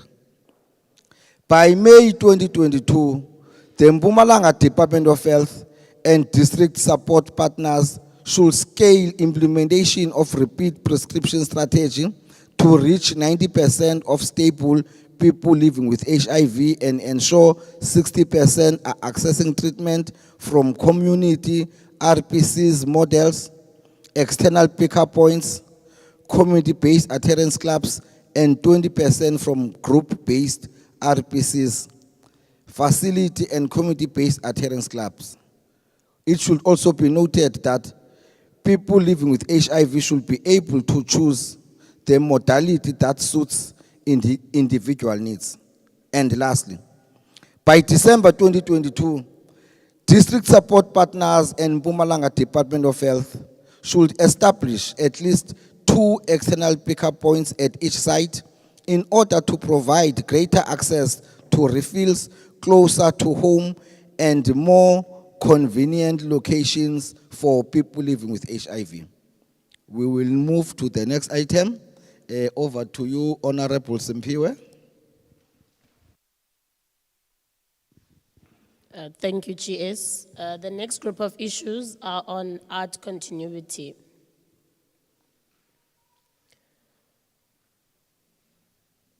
People living with HIV lead complicated lives and may well miss appointments and even miss taking some pills. When they do, meeting them with support when they return to the clinic helps to ensure long-term adherence. Yet, poor staff attitudes coupled with unwelcoming services remain a key challenge that mean people living with HIV have stress and anxiety about going to the clinic or stop going altogether. Staff attitude remains a barrier. Across facilities, out of 1,827 respondents, 64% of people thought that the staff were always friendly and professional. While this has improved compared to the same reporting period last year, where only 50% of people thought staff were always friendly and professional, there is still a long way to go to ensure all public healthcare users, including people living with HIV and key populations, are treated with dignity, respect, and compassion at all times. Most people we spoke to had never missed a visit to collect ARVs, but out of PLHIV who had missed appointments, PLHIV at just 1 clinic monitored said they are shouted at the next time they return to the clinic. People living with HIV at 8 clinics monitored said they are sent to the back of the queue next time they come to the clinic. People living with HIV at 24 clinics monitored said they are welcomed back next time they come. It is also important to note Ritshidze interviews take place at the facility. Therefore, these numbers do not capture the experiences of people living with HIV and key populations who have already disengaged from care and are not at the facility, some of whom we will hear from today. This graph is showing data across time. While staff attitudes have been steadily improving, there's still a way to go to ensure all public healthcare users are treated with dignity, respect, and compassion at all times. The department and district support partners must continue progress in implementing welcoming services to ensure that all people living with HIV are able to start and stay on treatment, including people returning to care.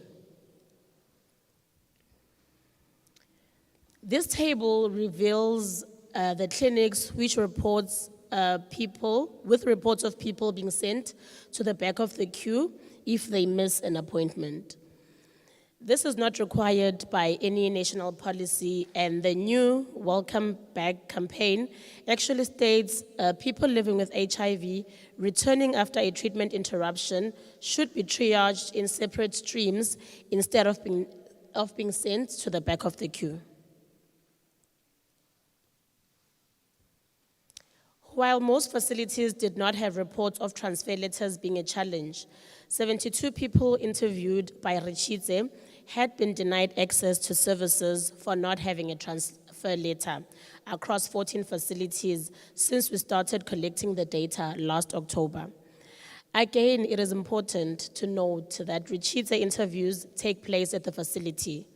Therefore, people who have already disengaged from care due to challenges in accessing transfer letters would not be at the facility to interview. All facilities monitored in Kangala had reports of people being denied services because of no transfer letter.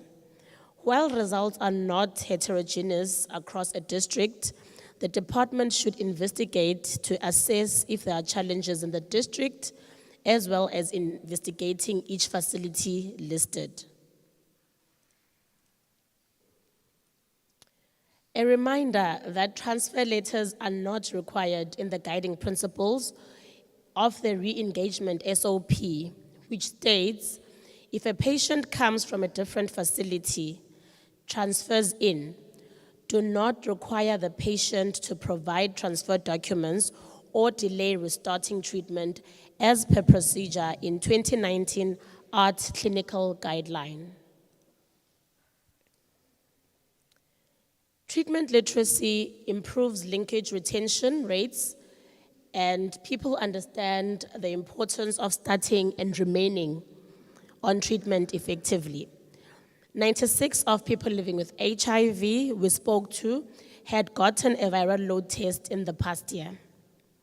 However, many do not really know what that means. The top two graphs are the results from when we ask people on treatment if these statements are true. 86% agreed with the statement, having an undetectable viral load means the treatment is working well. But only 74% agreed with the statement, having an undetectable viral load means a person is not infectious.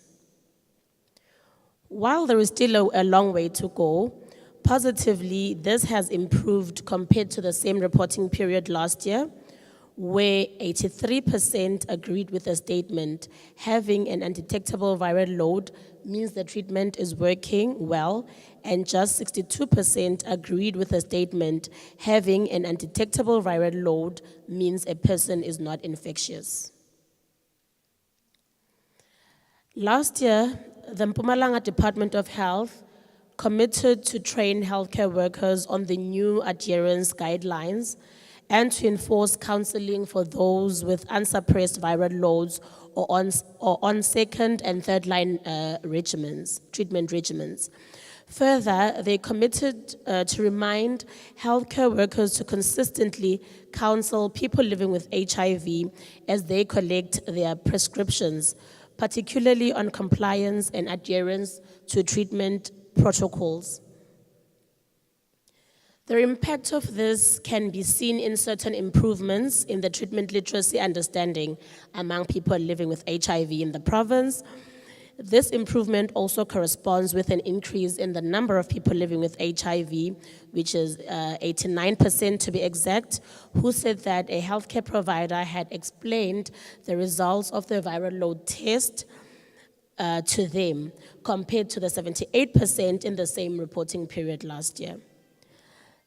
The province that was the worst performing province last year in Ritshidze data is now one of the better performing provinces in terms of ensuring results are being explained to patients.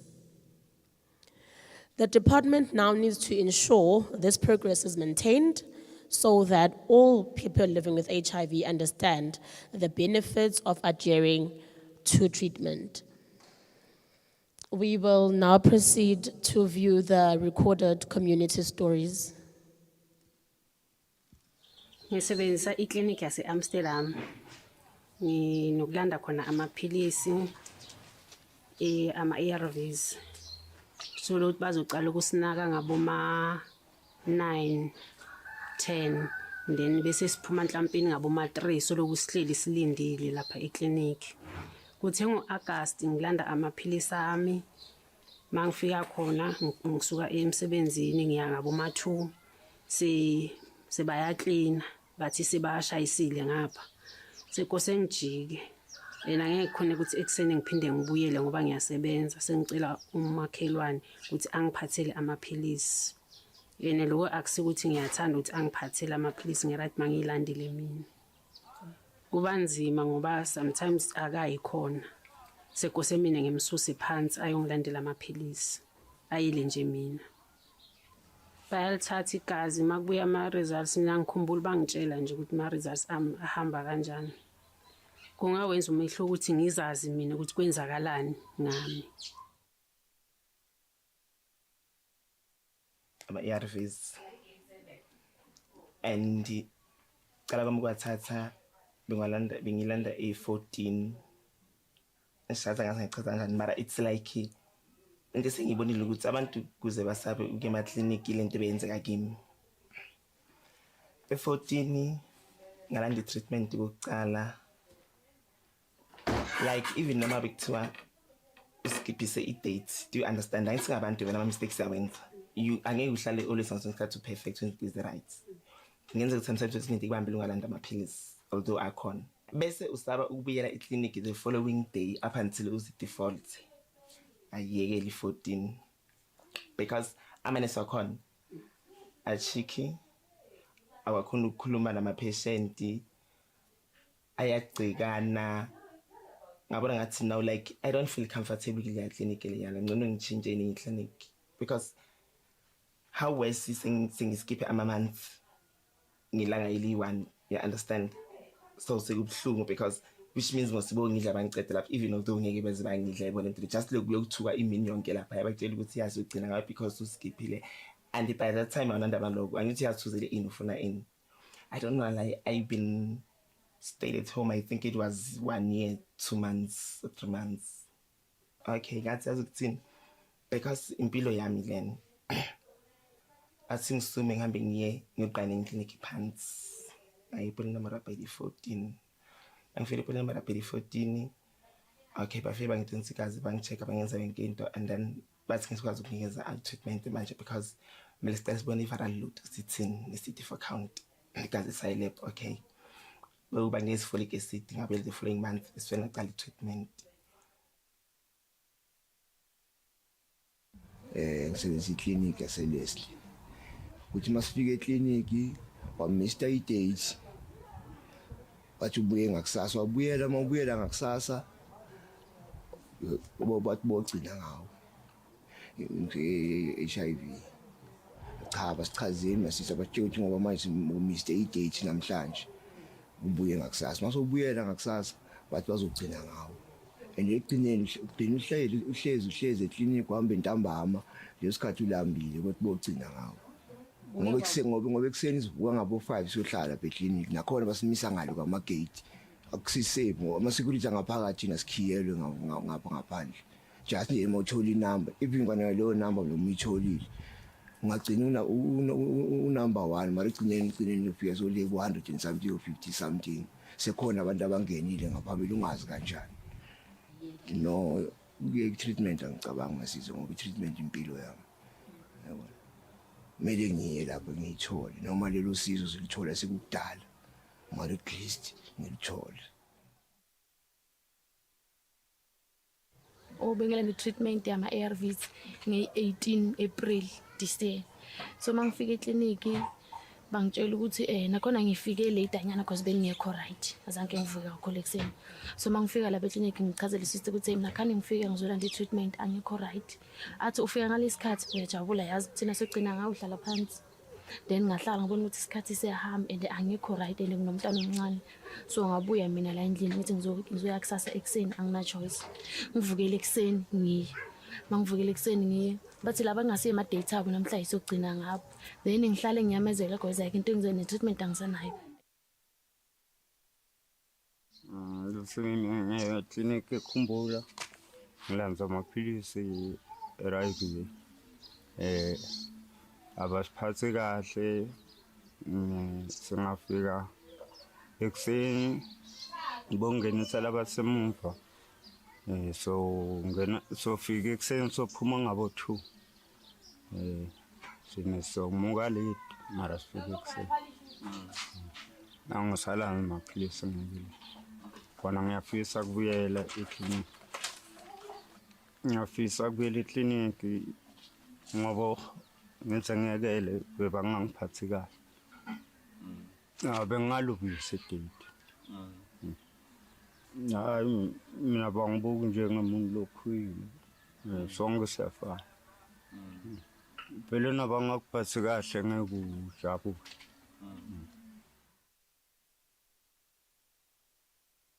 Umuntu engisebenzisayo ngisebenzisa amaphilisi lawo lonjani lawo HIV and then ngaye ngilanga la eclinic last last month nakhona ngiyekhaya ngathi mangibuye ekhaya thothi ngicela ngelangeli 1 ngibila eMrapeli sathi masifika lapha ngithatha amaphilisi bangitshela ngoba ngijampisile ngelangeli 1 bazongisiza ekugcineni and ngithothi ngaleso sikhathi kose ngiyongena ebusuku ngiyongena e-night shift ngathi mangifikako lapha balo bangihlalisile ngaze ngayekela ifile lami ngashiya ifile lami lapho ngabe sengishaya isikhathi ngaphuma lapha isikhathi sesithi ngabo makora 2-4 thothi manje isikhathi sesiyangishaya so ukuthi kose ngibuye endlini ngizolungisela umsebenzini so into engithanda ukuthi bangayenza for ukulungisa iclinic ngizama ukuthi ngikhulumisane nalamane ukuthi mangabe abantu bakhona kube khona ukuthi basiza abantu makuyidate yakho ke-clinic usuke ube nalama nokungabazi ukuthi ngifike ngiphumala endlini ngabo 6 or ngabo 5:30 nobamba iline lapho thothi maybe uthola inumber sithi inumber yayithola but thothi uma uphuma lapha eclinic sekulate but thothi usukela endlini sekusesekuseni amaphilisi akunikeza wona lawo enyanga no bebangakangichazeli ngoba ngingazi vele ukuthi mathola amaphilisi ufuna uthole wenyanga 30 days isikhathi thothi bathi 28 days kanjalo. No, nyalo sekungcono ngoba angithi sengiya in a year amaphilisi ami sengwalanza ephaphamani so vele ephaphamani ngithola amaphilisi la correct lekufuna nginathe wona ungade mhlambi in the near future ngoba abafani lengila uyafika uthole sister lo sweet lo right usinoma umbuta ama questions ak explainele kahle nomunye uthi uyambuta athi hayi iGoogle likhona musangithi une smartphone hambe eGoogleisha uyabo but lo munye na ufika sister ivala road yami ithi uyasho oh yayivala road yakho ithi kusho ukuthini uma iso uyabo angi-explainele ukuthi isho lokhu nalokhu nalokhu but lo munye akakufuni ukuthi uze umbude ufuna wena ufike uhlale abhala thatha kunika ifile wami thatha amaphilisi ephaphamani ba right anginama complaints ngiyafika ngene kahle ngibatshele ngoba ngithola i-SMS uma ngiyithola le SMS njenganamuhla angiyinamuhla ngoba bangi-advise kanjalo eclinic ukuthi singabuya ngalilanga lama SMS siwathola ngalo ngoba uthothi ngiyithola namuhla bona maybe bayodeliver maybe afternoon uyabona mina ngiyasuka njalo ngephaphamani ngithola amalanza amaphilisi ngithola amaphilisi asengakafiki so ngiya the following day nangifika ngikhipha likhadi lami kahle bayangicheckela amaphilisi ami bambe bongithathela bangilethele 3 months mangiletha 3 months vele akunadinginga phaphamani number 1 I don't wait even 10 minutes unless babhizi and uma umfika ubathola babhizi bayasho sesi khona lesak-attenda nyalo sicela usilinze kancane baya ku-communicate nebantu ukuthi ube aware awumani ufike uhlale nje ungade ukuthi ukwenzakalani bakutshela okay sesishaya khona lesabhizinyana kancane sicela usilinze nyana stock attend and noma bakuhlalisile angeke uhlale even i-hour linini angaze vele ngalinza iniki siyahlala 3 hours to 4 hours siyahlala nangiya kuthatha ingadi sifika ekseni bona sifika ekseni ngoba ngithi sijahele lama numbers ukuthi ngibe phambili ngiyathi ukuthi vele iclinic uma iqala ngo7 uma ufike ngo4 akusi responsibility ukuthi wena ufike ngo4 sile ngedoma sesiyadendela ngoba sibantu sifuna lama numbers ukuthi engiphe number 1 tosheshe ngene but nakufika lo 7 uthola ukuthi even a number 10 sola kangeni noma ngo8 even number 10 sola kangeni.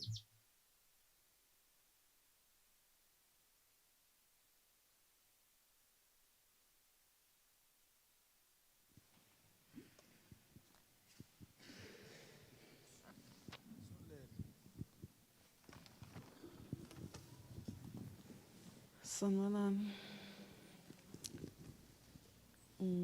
Hamba iLillian Mambagazi. Ngiye ngaya iLillian Mambagazi from 2016. Benginomntwana omncane. Morning everyone.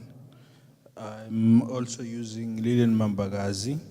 I started using the facility since 2016 since I have a little child. Ngani mangifika eLillian Mambagazi ngathola usister.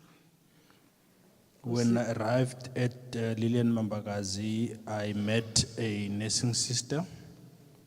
Usister wangitesta wathi wangibuza ukuthi bengitesta ngathi yebo. She asked me whether I have ever tested. I said yes. Ngangitesta ngathola ukuthi I'm HIV positive. Wakhuluma nje uyafuna ngakhona. I was then tested and I discovered that I'm HIV positive, and she started hurling some unsavory words. Bengiye clinic because mara mangithola yena bengangini bengijika ngibuyile ekhaya. I felt very bad, and when I visited the facility, if she is actually in attendance, I decided not to continue accessing services and then went back home. Mara manje ngabuyela mara manje ngisekho khona clinic CCMD. CCMD. Now I have taken a decision to return back to the facility, and surely now I'm on CCMDD. Ngiyabonga. Sister Bandu. Sister Ntomzodo. The name of the sister is Sister Ntomzodo, who made my visit unwelcomed, and now at least I'm back on treatment and accessing CCMDD. Ngiyabonga. Thanks.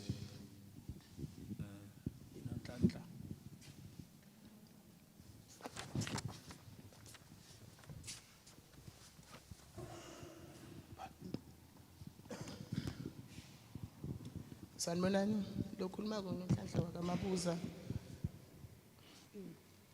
Good day, everyone. My name is Nonhlanhla Mabuza. Ngithatha i-treatment yami 14 e-clinic. I take my treatment at extension 14.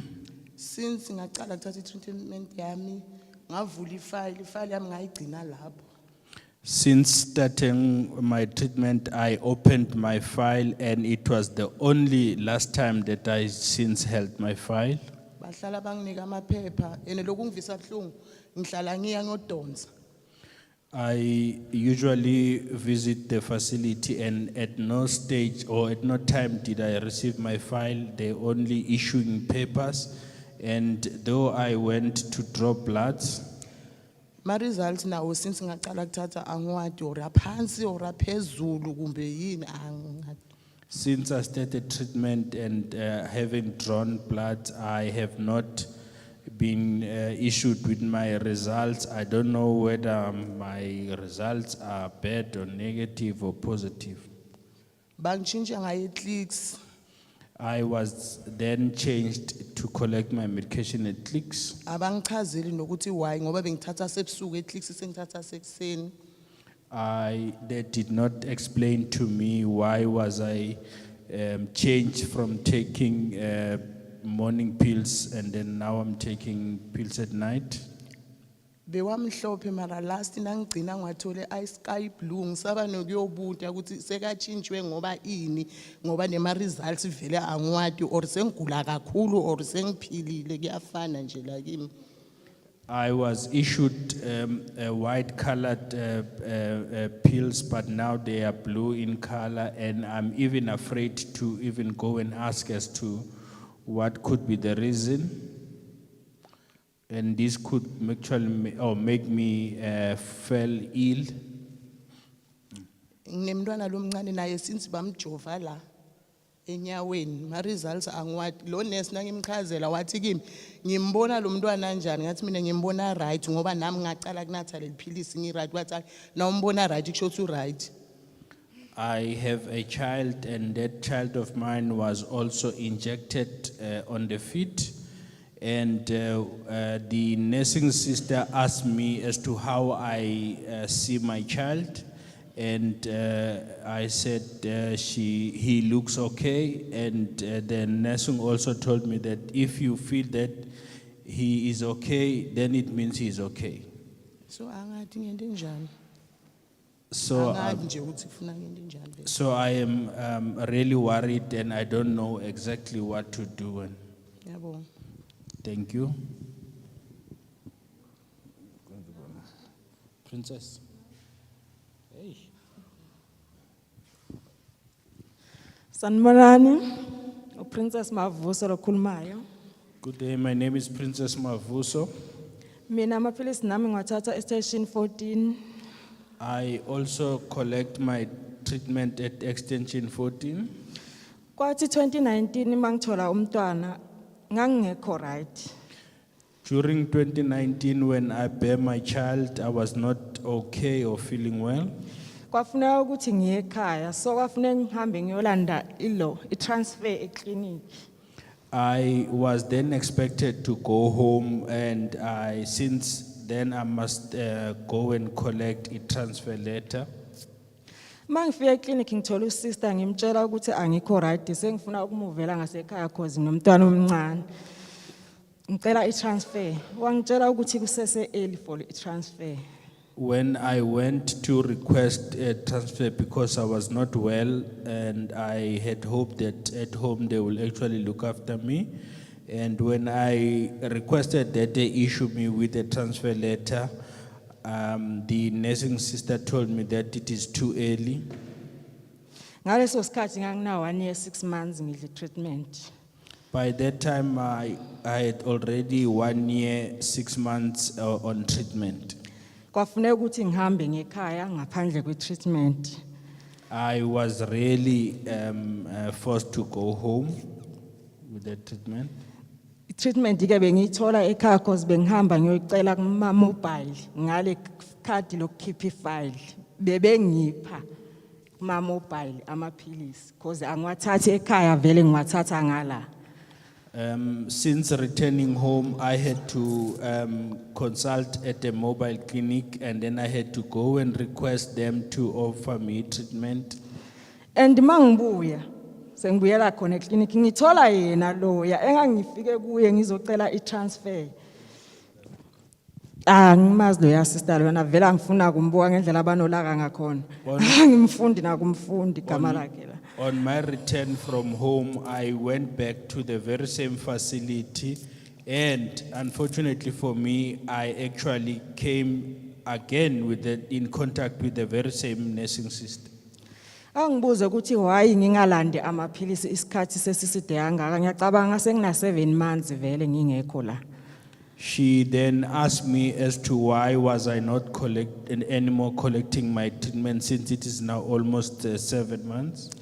Ngamtshela ngathi ngafika kuwe ngathola wena futhi na last mangizocela i-transfer wangitshela ukuthi kusese early so ngahamba ke ngaphandle kwayo vele.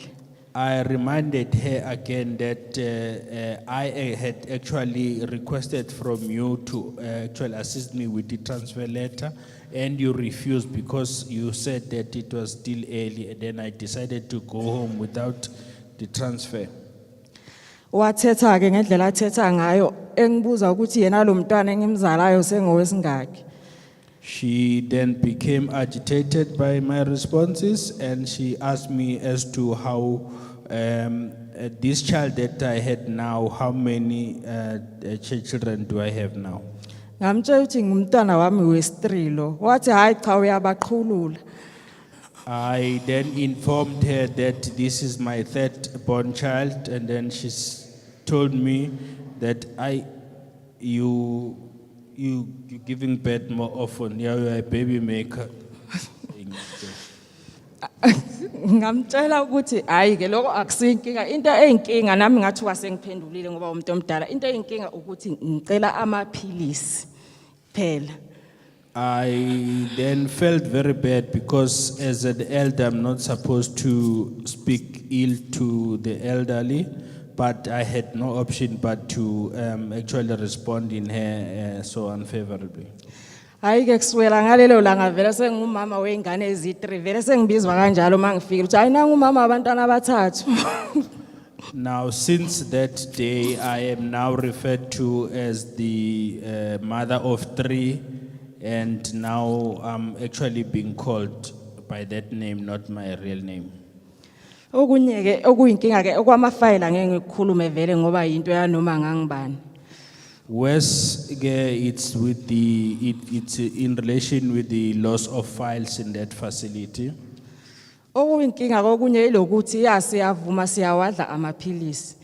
Kodwa ke hayi ukuthi phela sekufuneka ukuthi hayi labantu bethu abadla amaphilisi abeze ngala hayi leyo angiyivumi.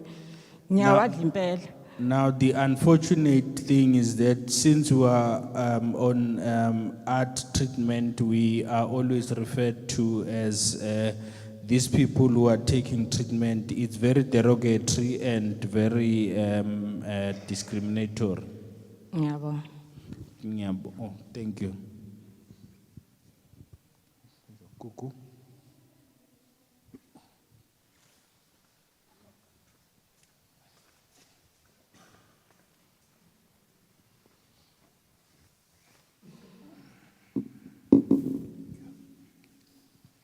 Assalamu alaikum. Ngiyanibingelela ninjani? Ligama lami ngingugu, i-clinic lengihambelako eKabhokweni clinic. But namuhla anginokhuluma ngeKabhokweni clinic. Assalamu alaikum. My name is Kuku. I normally visit Kapogweni Clinic, but today here I'm not going to talk about Kapogweni Clinic. Ngitokto khuluma nge-pick-up point lebitwa nge-Papamani home-based care. I am here today to give testimony about Papamani pickup point. Into lengiyitsandzako nge-Papamani uma ngicollecta i-treatment yami ma-ARVs, akuna waiting period. I'm here to give praise to Papamani pickup point services because when you collect your treatment, you don't have to wait long. Abana attitude, bayakwati kunakekela muntu. They do not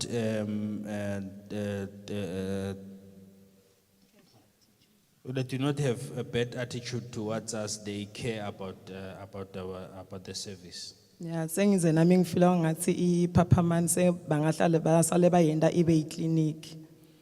Now I feel that the Papamani services should now be turned into a normal clinic. Kuyajabulisa ukuthi uma ungumuntu lodla amaphilisi uye endzaweni ungagcekwa uphume ujabulile and nabo futhi bak-encourage baphindze futhi nangabe unembuto bayakhona lokuthi bakuphendule kahle. It is very encouraging as a person who's taking treatment, the service that we're receiving at Papamani, and you are well responded to if you have a query, and their service is very excellent. Ngiyabonga. Thank you. Assalamu alaikum. Alaikum assalam.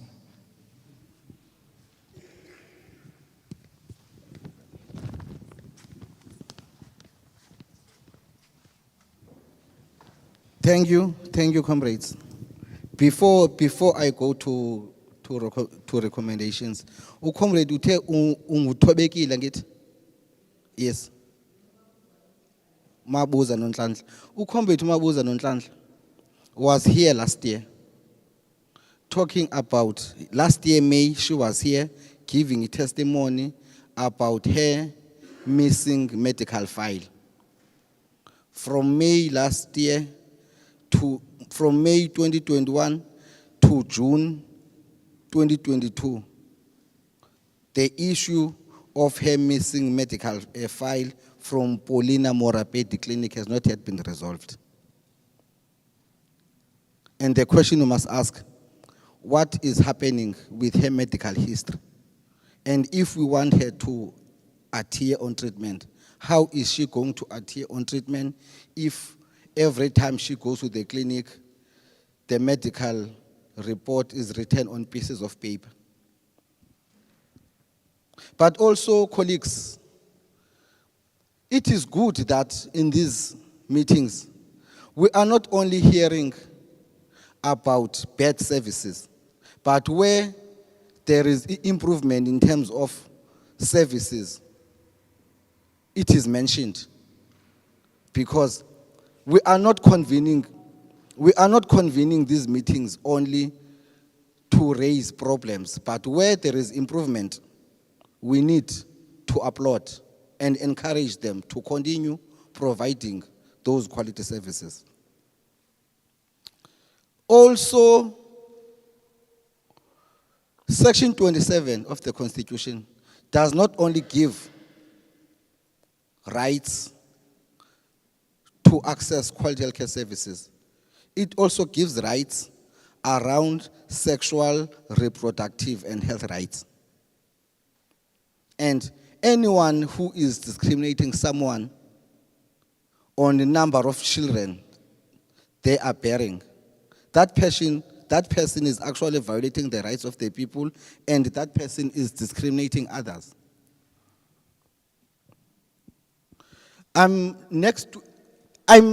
I hope that the MEC could not attend physically or virtually, but she said she's gonna send someone. I hope that the person who is sent by the MEC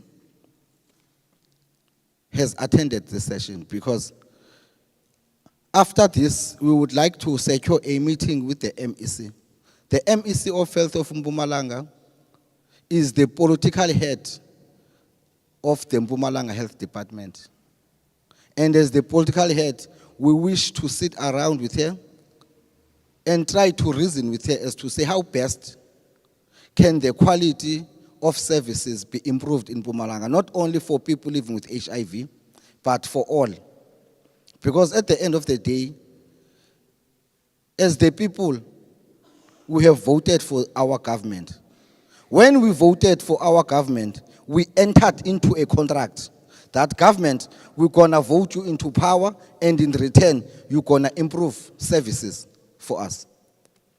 Before I go to the recommendation, lastly, as a person who sits at the SANAC plenary, in the second week of July, there is a SANAC plenary at Northwest. And Comrade Deputy President Didi Mabuza, as the chairperson of SANAC, will be there. Last year, we agreed as SANAC as to say we are going to extend the term of the NSP because of the lost grounds during COVID-19. And we were promised that there will be catch-up plans. The country is in the process, SANAC is in the process of developing new NSP to put new targets. And it is important that before we talk about new targets as SANAC, since I sit there, we reason with our government, we reason with the civil society as to say, how best can we improve the quality of HIV and TB services? I'm glad, Comrade Lakikwe, who is the translator, you are also the deputy chairperson of Mpumalanga AIDS Council. And I hope that the issues which are raised here are also going to be tabled to the Mpumalanga AIDS Council, both the Secretariat and the civil society, so that we can all work together in trying to address all these inequalities and injustices that are perpetuated against people living with HIV, so that as the country, as Mpumalanga, we can be in a position where we're saying that no one is left behind or no one is left out, because this must not be a rhetoric. It must be something that we are doing almost on a daily basis. Without making State of the Nation address, let me go to the recommendations. One, we are recommending that from June 2022, the Mpumalanga Department of Health and district support partners should implement with fidelity the 2020 standard operating procedures on national adherence guidelines. From June 2022, all staff should be trained and held accountable to provide a friendly and welcoming environment for all public healthcare users, including key populations and people living with HIV returning to care after a late or missed scheduled visits, silent transfers from another facility or treatment interruption. Overall, accountability should be with the facility manager if no improvements are made. From June 2022, healthcare workers must acknowledge it is a normal to miss appointment and or have treatment interruptions, and should support and empower people living with HIV to improve retention after re-engagements as per the 2020 standard operating procedures. From June 2022, any reports of poor staff attitude should be urgently investigated and disciplinary actions taken where appropriate. For facilities, Ritshidze reports on the Mpumalanga Department of Health should respond within 3 months with actions that have been taken. From June 2022, any reports where immediate treatment continuation or restarts is delayed by healthcare workers requiring transfer letter should be urgently investigated and disciplinary action taken where appropriate. For facilities Ritshidze reports on, the Mpumalanga Department of Health should respond within 3 months with actions that have been taken. No person living with HIV should be sent to the back of the queue if they miss an appointment. This is not a National Department of Health policy.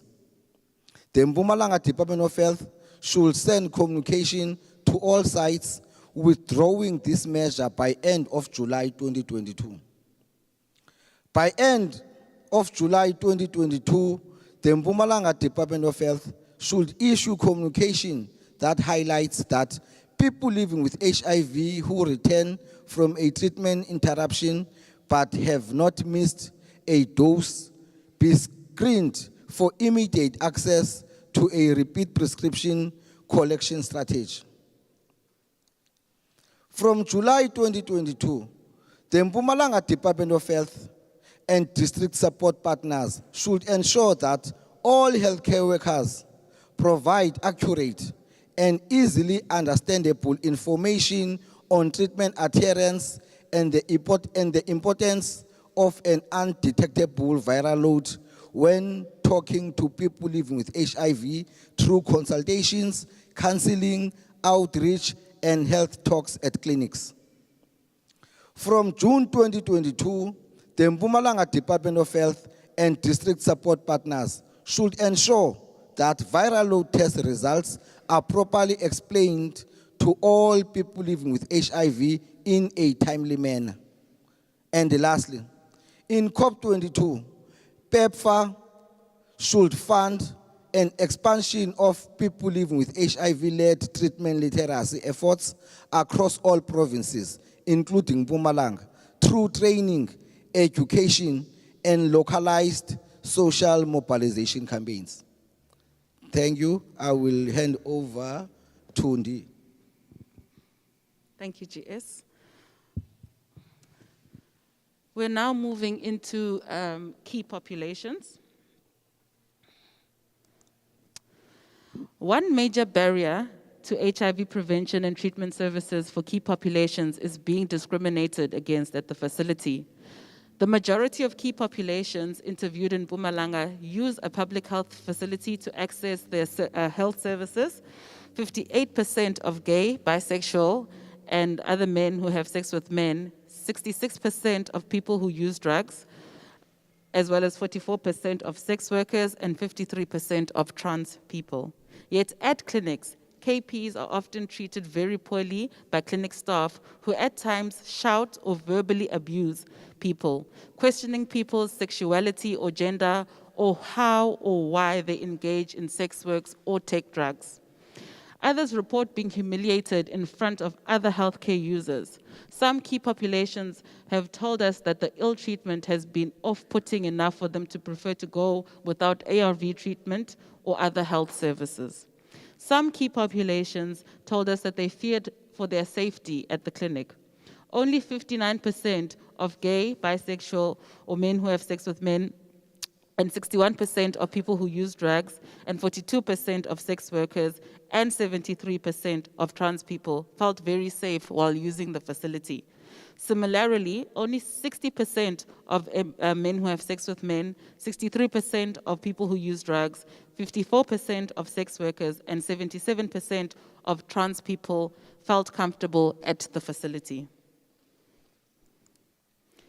Ritshidze interviews with key populations highlight the pain, discrimination, and even trauma that many key populations face when trying to access HIV, TB, and other healthcare services.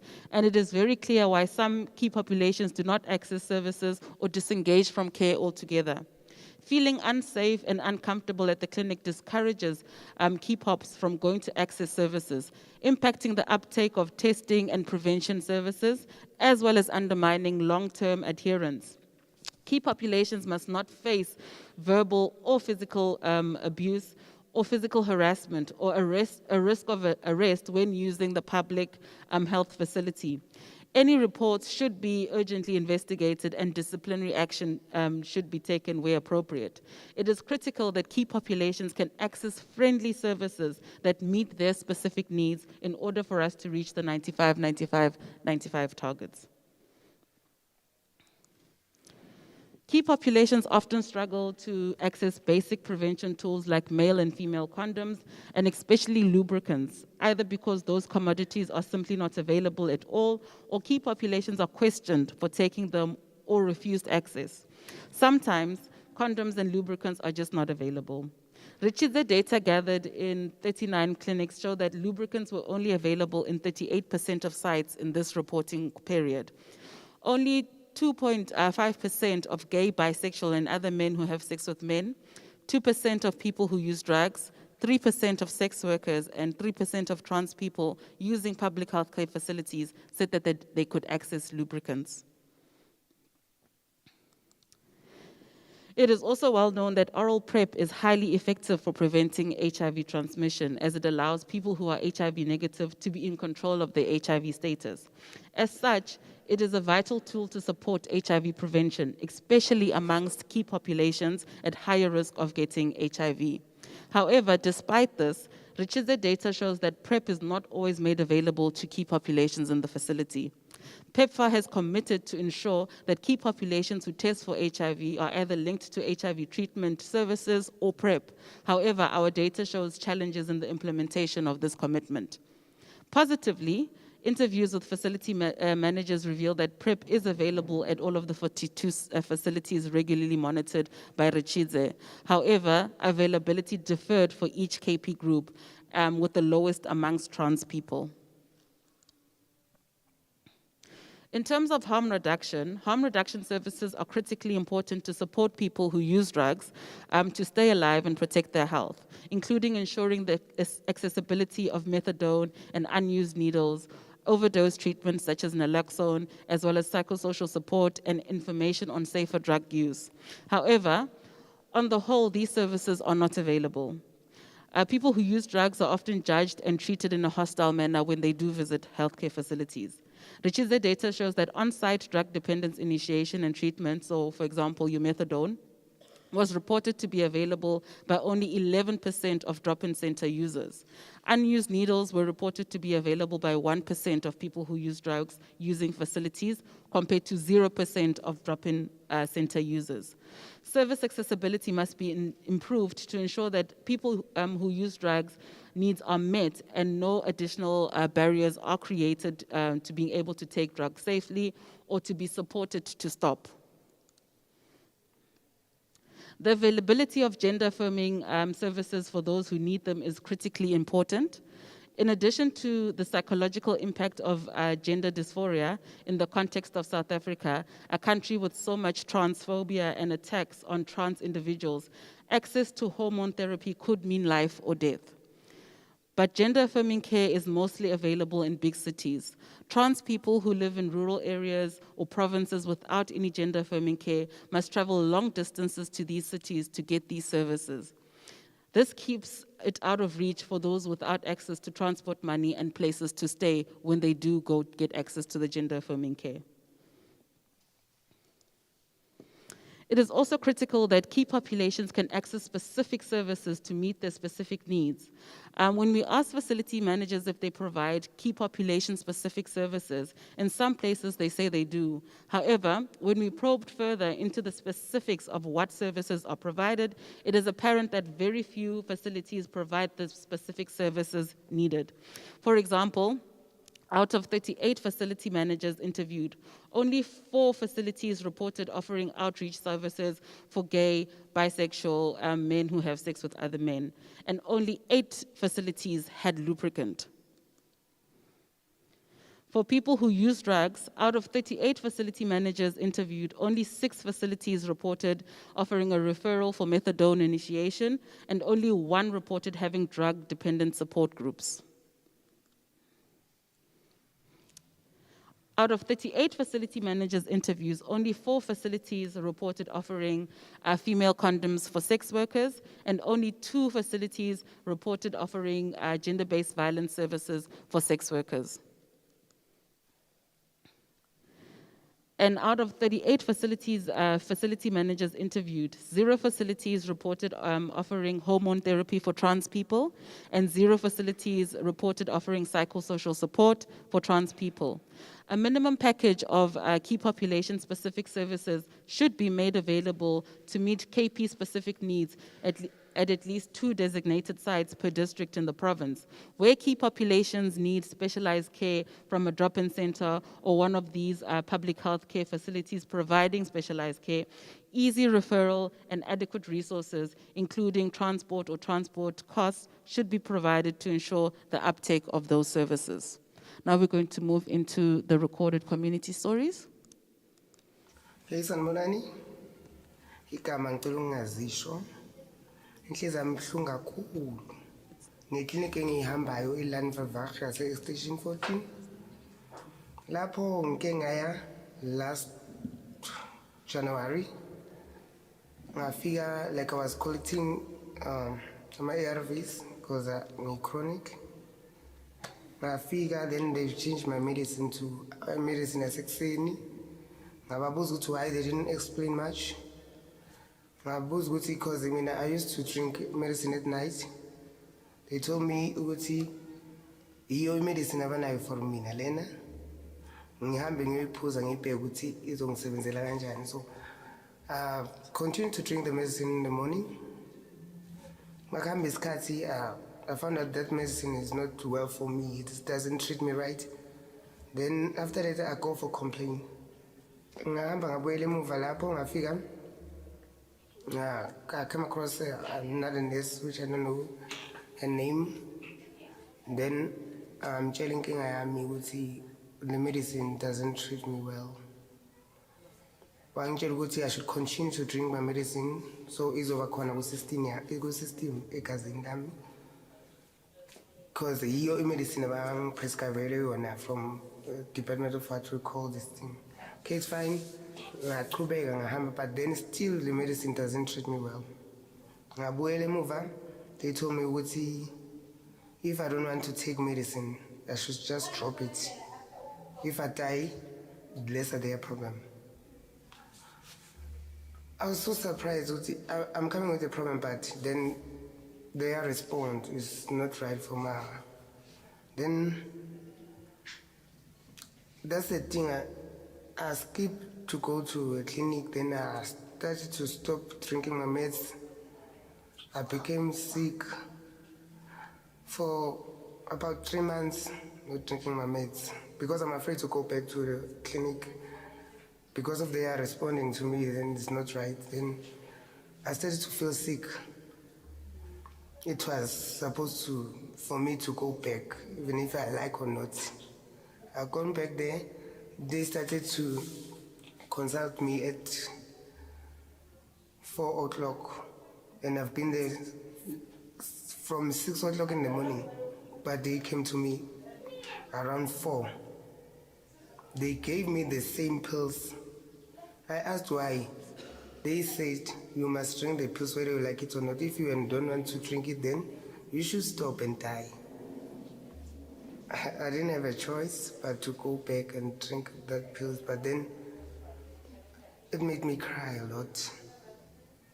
And there's something that is so damn painful. They told me, I'm a gay. I do anal sex, what I'm expecting. Because we get cuts and then they didn't send me to get that HIV. I'm the only one who was opening my legs. Then you should drink the treatment whether you like it or not.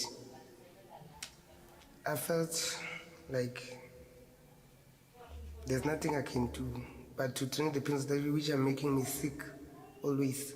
When I'm drinking those pills, I vomit I feel dizzy, drowsiness. I think it's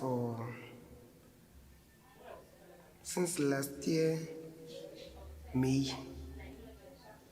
I've been feeling sick. Even now I'm sick. I don't feel myself. Dizziness. I vomit.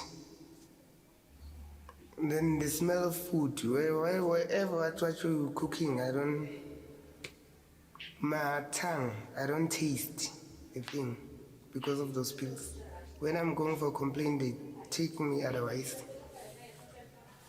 And another thing which we need are those, because we're gays, we need those pills, hormone pills.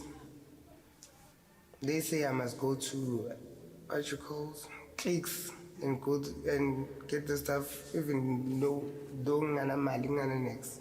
But very in clinic or Transvaal second. I need to pay 14 rand if I need to go there. Is it a single trip? And I'm not working, I'm not doing anything. No, I've never been there. Because I became frustrated, then I leave it all. I never saw lubricants coming out from a clinic. You need to buy one. I've requested them last month. I've go there and asked for hormone pills, then they say they don't have one. All of us. I'm a friend with gays, man. All of us struggling with the same situation. Ngizokhuluma ngamakliniki ayi-2, ikliniki yaseMasi neyase number 2, Defantini eManaleni. eManaleni sine-shortage yama-nurses, ukuthi singena ekuseni, then siphuma ngabo 4, time bachayisa ngayo.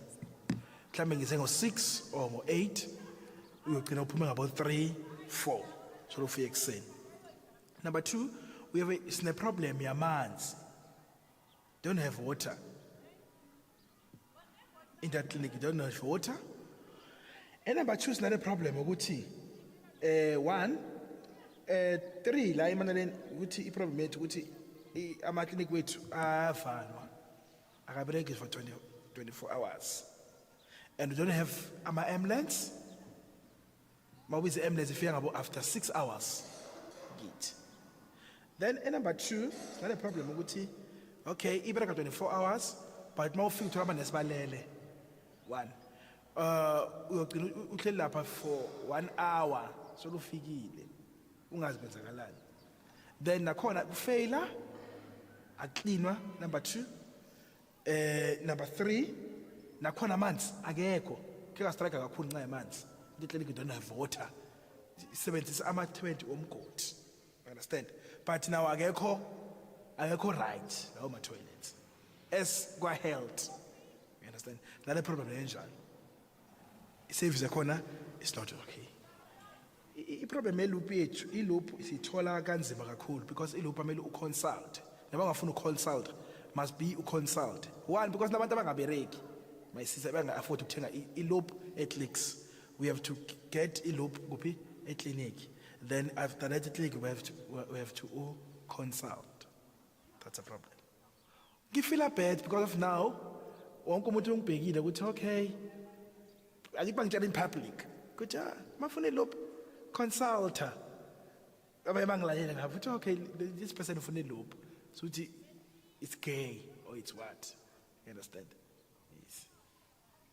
Engilimele then mangiphapha mikseni bangibuza ukuthi ama-nurse ukuthi ngenze njani, ngiyabatshela ukuthi ngilimazwe i-boyfriend yami. Then said, wena wayilana nabafana? Why ujwayela nabafana uyindoda? This is why bazokulimaza vele. I get that attitude. Then I feel bad. It's okay. La emhlabeni azivumelelanga wathi because nakubanginika the attitude. Mina ikliniki angisayasayayi. Ngabana ngiconsulta ku-doctor because of ngifila ngathi bayakujudge. By the way, la ikliniki yethu kunomuntu obisexually, ngigcina kuba better ukuthi ngi-attende umuntu ofana nami which agenda yami. Yes. Because ungithinta ngendlela engifuna ngayo.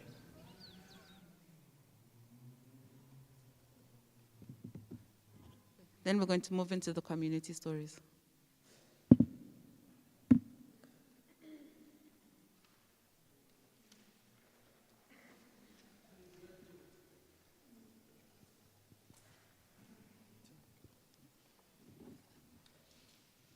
Sanibonani, ninjani?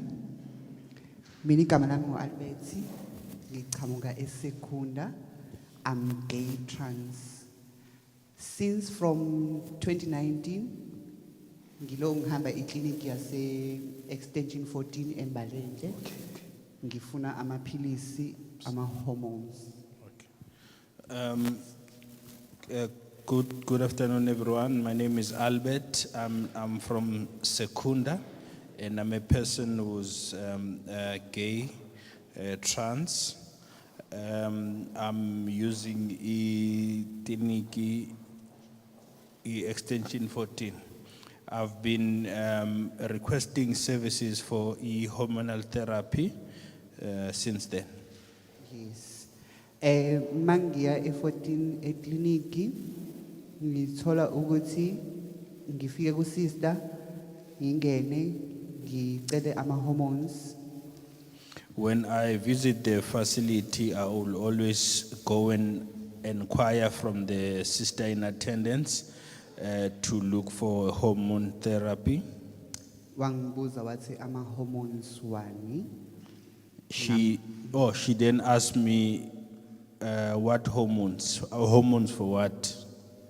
Yes, ngaqala nga explainer ukuthi ngifuna ama hormones for a human retreat, HRT, for a body transaction. I then tried to explain to her that hormone therapy is meant to assist those individuals who wants to transform. Yeah. And then waqala lapho wangibuza ukuthi are you sure ukuthi ufuna vele ukutransforma? Why? She then asked me whether am I sure that I want to undergo that transformation, and she asked me why. And then I try ukuthi ngim-explainele, but the only thing engiye ngayithola kuye i-response yakhe from ubuso bakhe. I tried my level best to explain to her, but I could notice from her facial expression ukuthi this person akangi understandi and futhi akafuni ukungi-understanda, yonke lento engiyikhulumayo is nonsense. I could tell from her facial expression that this person was not willing to listen to me, and for whatever that I was asking for her, it was just nonsensical rubbish. Then waqala wabiza abanye abo sister clinic, and then uthe makababiza wabatshela ukuthi wababuza ukuthi guys, now umhlolo wami la, here is a guy lana umtshela ukuthi ufuna amaphilisi for a transformation. She started calling other nurses to come and bear witness to what she was hearing, and she explained to them that here's a gentleman who's looking for transformational therapy to change her sex. Then baqala lapho bahleka, bathe basahleka ngababuza ngathi guys nihlekani. They started laughing, and I became concerned over it, and then I asked them as to why they were laughing at me. Ngokukwata kwami nangokuthukuthela ngiye ngabaphendula rough, because ukuya kwami ekliniki bengizitshela ukuthi ngizosizakala. I became angry, and for her, for their attitude, I became angry, and I had expected to be assisted with because I went to the clinic. Then I had to ukuthi ngi-ofisini lomphathi ngiyo-explainela yonke lento ebangitshela yona ngale kwi-consultation. I was then forced to go and report this incident to the matron in charge of what transpired in that consultation room. Then babiza abo sister basihlalisa phansi for a disciplinary warning. So the matron then called all the concerned nurses, and then there were discussions, and then a disciplinary warning was then issued. And then umphathi uye wangibuza ukuthi bengizeleni ekliniki ngam explainela, and then wathi akayazi yonke lento engimtshela ngayo, and then uzongitransfera ku doctor. The matron in charge also inquired as to what exactly was I needing assistance of. I explained to her, and she then informed me that unfortunately she's not aware of what I was requiring from them, and she would then transfer me to consult with the doctor in attendance. And then ngifika ku doctor, udoctor wangitshela ukuthi no, they are not trained for logo. I have to ukuthi ngiye eBara for ilokunjani. I consulted with the doctor, and then the doctor informed them on myself that unfortunately they have not been trained for such services. The best option is that I must go to Baragwanath Hospital. And then after that, udoctor naye egcineni uye wa try ukuthini angihlalise phansi, like ukungivula umqondo ukuthi I must change, kose ngichinje yonke lento la engqondweni yami, because this thing engiyifunayo angeke izingisebenzele, angizalwanga nginje. The doctor attempted to actually sway my belief and wanted me to change from that which I wanted and to actually not continue or pursue that. And then into engizibuza yona ngokuya kwethu ekliniki, siya ekliniki as we LGBTI, and as the LGBTI ngiyacabanga ukuthi everyone knows the LGBTI ukuthi kungabantu abanjani. Since going to the clinic as this community of LGBTI, we are expecting that there should be a knowledge of our existence. Uyafika ekliniki uyam-explainela unesi, instead of ukuthi akusize ngalento explainela ngayo, uzofuna ukuthi akuguide ngempilo yakho, afuna ukuthi achinje some few things engqondweni yakho engeke futhi azakhona ukuthi azichinje. When you consult with the nursing sisters, they would very much attempt to sway your beliefs and then want you to do whatever they're thinking. And being gay is not a choice. We are born like this. Ukuba yile simo asizikhethelanga, sidalwe sinje. Ngoba if ngithi asizikhethelanga, angeke uzuzikhethele ukuthi each and every day mawuvuka ekseni kunomuntu ozokriticize. Angeke uzuzikhethele ukuthi each and every day uma ungabe uphuma ugcoke irogo or ufake i-makeup as a man kube khona umuntu ozokuhleka. Since living this life, it is not by choice, and you do not expect to be howled at by people because you decided to wear a dress as a man.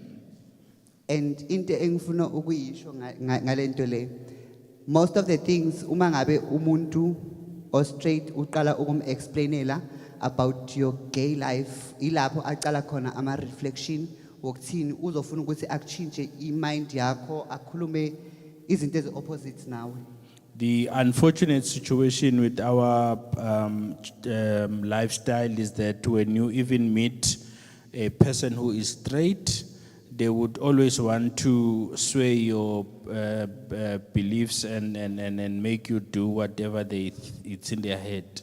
And leyo nkinga leyo ileyo esihlangana nayo each and every day eklinik, because mawuzoya ekliniki uyamthola usister inesi, but the first thing azoyenza uma ngoba ungena as a gay trans, ubheke ilook yakho, ubheke ukugcoka kwakho, ubheke ukuthi uzobiza amanye ama colleagues, and then bese bayahleka. This is our daily experiences when you visit the facility, because once they see you, the way you are dressed, the way you appear, they would then make an effort to ensure that when they change who you are. So besicela ngaloko ukuthi kulawa amanye ama-clinic nalawa akwezinye indawo ukuthi ngathi singathola abantu abazokhona ukuthi basi-understande. We humbly appealing to the other clinics to actually understand our way of life and accept who we are and assist us, because we're also human beings.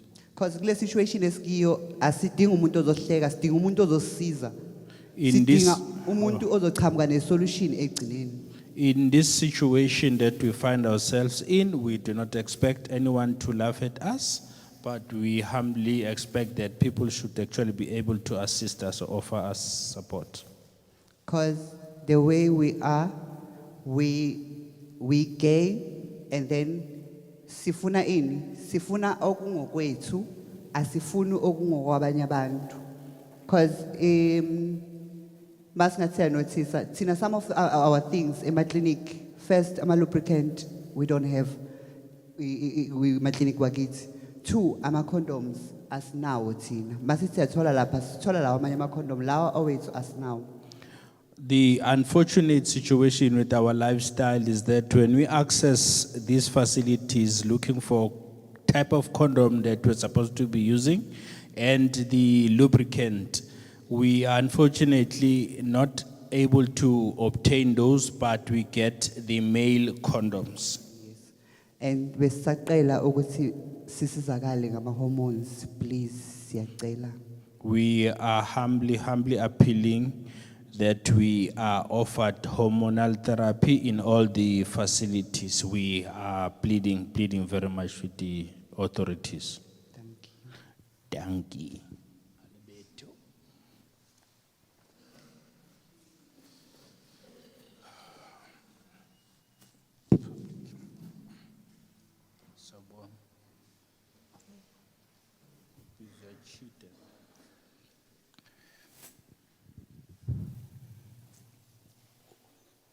Sanibonani. Afternoon. Igama lami ngiNosiphiwe ngakathanje kwayo ngibuya eMbalenhle. My name is Noziphiwe Tanjegwayo. I am from Mbalenhle. Esekunda. In Secunda. Ngisebenzisa iPaulina Mrapedi Clinic Extension 19. I am also consulting at Paulina Murapedi. ePaulina Mrapedi ngifikile last year ngo-October. Last year in October, I visited or consulted at Paulina Murapedi. Mangena egatini kwamele ukuthi mangena ngavinjwa security, mangivinjwa security lathi ngizokwenzani eclinic, kwakumele ukuthi ngitshele isecurity ukuthi ngizokwenzani eclinic before ngingena. When I arrived at Paulina Murapedi, I was asked or interrogated by the security personnel who asked me what I was there for. Ngalitshela isecurity ngangena ngaphakathi ngafola njengabanye abantu. I informed the security and then proceeded to queue as normal patients. Ngathola ngalindala ifile balithatha ikhadi lami ngalindela ifile. I submitted my card and then I waited for the return of my file. Ifile lithathe 3 to 4 hours ukufika ezandleni zami. I only received my file after 3 to 4 hours later. After kuleyo 4 hours ngangena ku consulting room. After the wait of 4 hours, I then proceeded to the consulting room. Mangena usister wangibuza ukuthi ngize ngani ngamtshela. When I entered the room, the nursing sister asked me what I was there for. Mase ngicedile ukumtshela ukuthi ke sister ngitajukelwe ikhondomi bengizocela iPEP. I then explained to the sister that, sister, unfortunately, condom burst, and I am here requesting to be offered PEP, which is post prophylaxis, post exposure prophylaxis, PEP. Angilindise njalo abuye namanye ama sister ayi4. She made me wait and then went to fetch other 4 sisters who she came back with. Labo sister angibazi ukuthi bebazokwenzani but abanye bakhona bebabhizi laphayana angisabi ni privacy ukuthi ngikhulume ezinye izinto bekufanele ngizikhulume. I never knew why the other sisters were there or brought along, but they came in and were busy milling around or doing some odd stuff. I could not have privacy then to discuss other private matters. Ngokuthi yimi engidinga usizo ngicine sengikhuluma phambi kwabo bonke laba abanye ukuthi ngizofuna ini eclinic.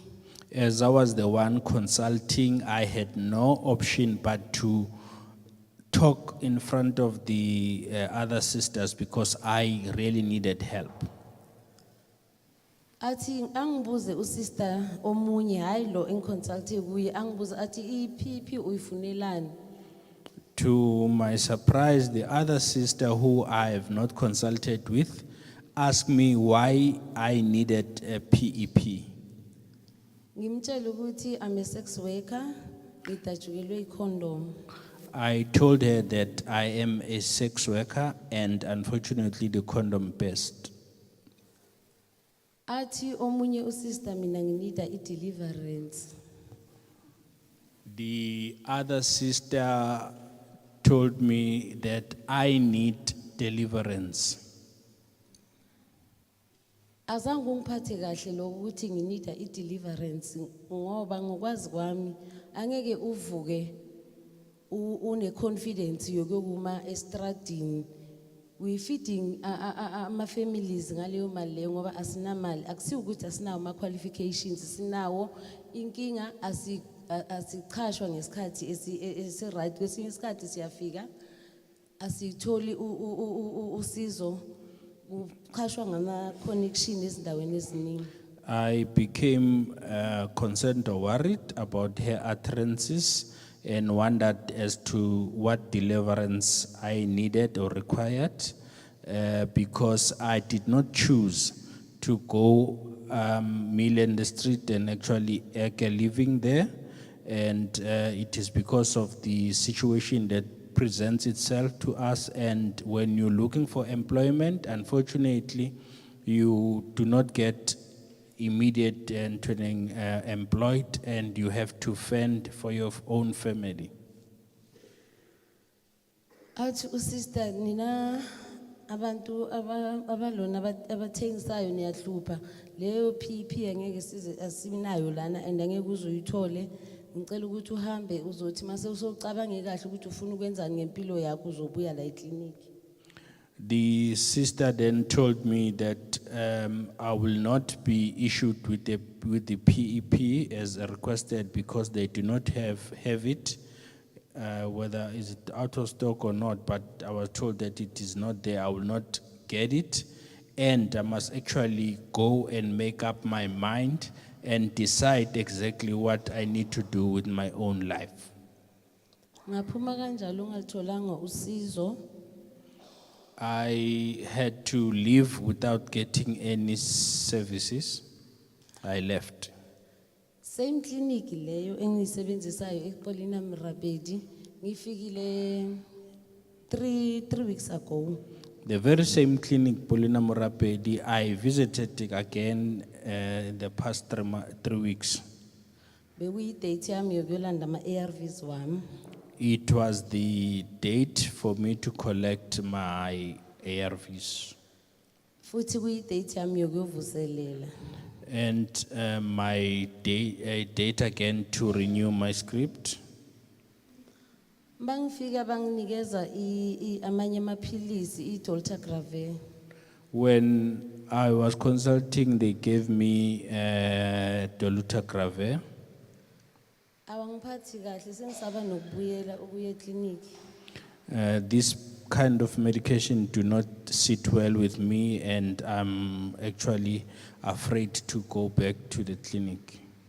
Yabo. Thank you.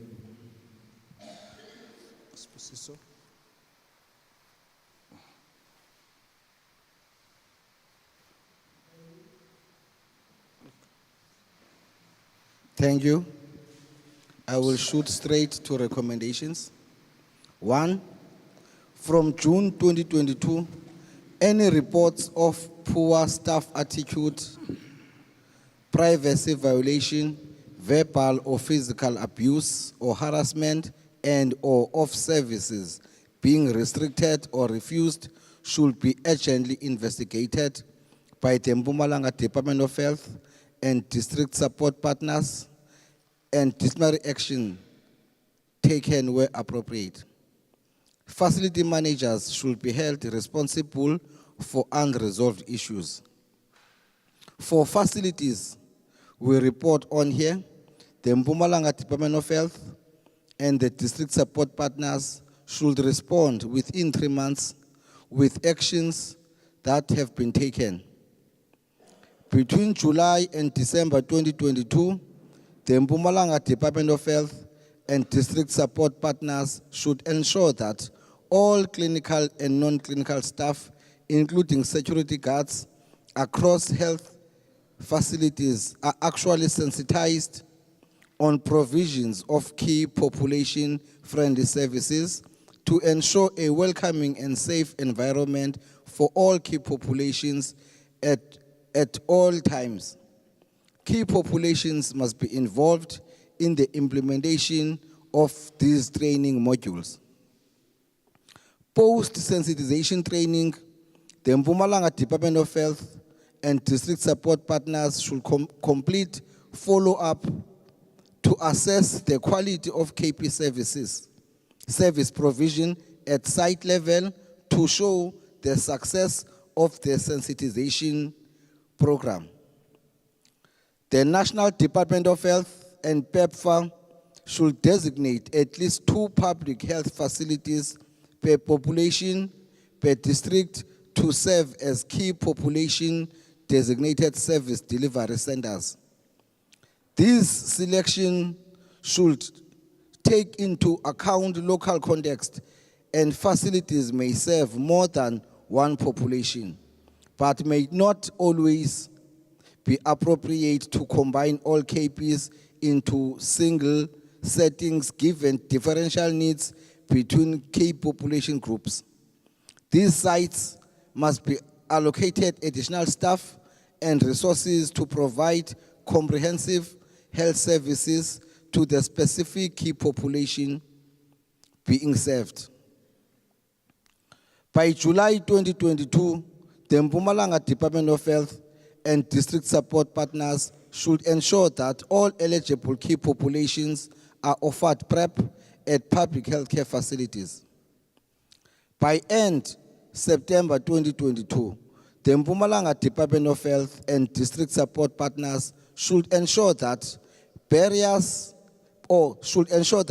contraceptives, including condoms, compatible lubricant, male and female condoms, are easily available at the public health facility, not only upon request or in the public spaces that make it difficult to pick them up.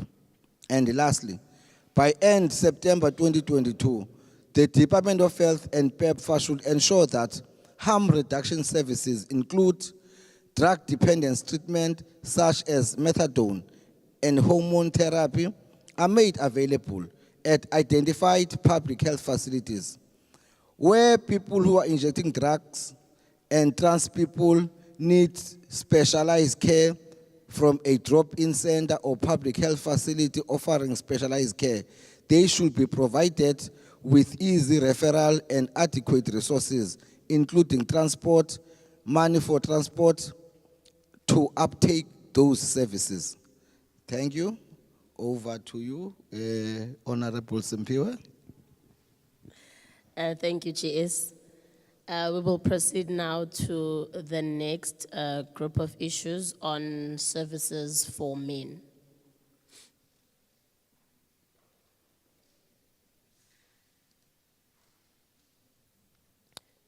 The proportion of men who know their HIV status and are accessing ARVs is much lower compared to women in South Africa. While men only account for a third of new infections, they account for more than half of the HIV-related deaths, pointing to a major challenge in men's uptake of HIV services. About 30% of ARV transmission occurs among stable partners, and HIV-positive partner amongst serodiscordant couples is more common in male than female. This, together with growing evidence that ART reduces HIV mortality and morbidity more so if treatment is started early, and potential benefits of viral suppression in reducing transmission, make men a critical target population to reduce HIV incidence and mortality. Ritshidze data shows that only 5% of facilities reported having male nurses, counselors, and/or health workers at the facility. Only 3 facilities have men's corners. District support partners should ensure that there is at least 1 male nurse or a counselor at each PEPFAR supported site to support male uptake of services. Only 3 facilities said they had men's corners, and only 1 had male clinic days. 14 facilities said that they had no male-specific services at all. We will move to community stories, if any, for this section. There's none. Then we will go straight to the recommendations.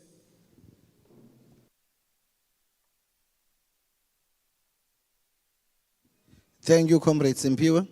Without wasting any time, we've got 2 recommendations. The first one, by December 2022, district support partners should ensure all PEPFAR supported sites have at least 1 male nurse and 1 male counselor in place, leading to a greater uptake of service by men. By December 2022, district support partners should ensure all PEPFAR supported sites have at least 1 male clinic day per week or men's corners, ensuring male staff are on duty, integrated into service delivery to provide services to specific to the needs of men. Over to you, Ndiviwa. Now we're going to move into the next group of issues, which is on index testing.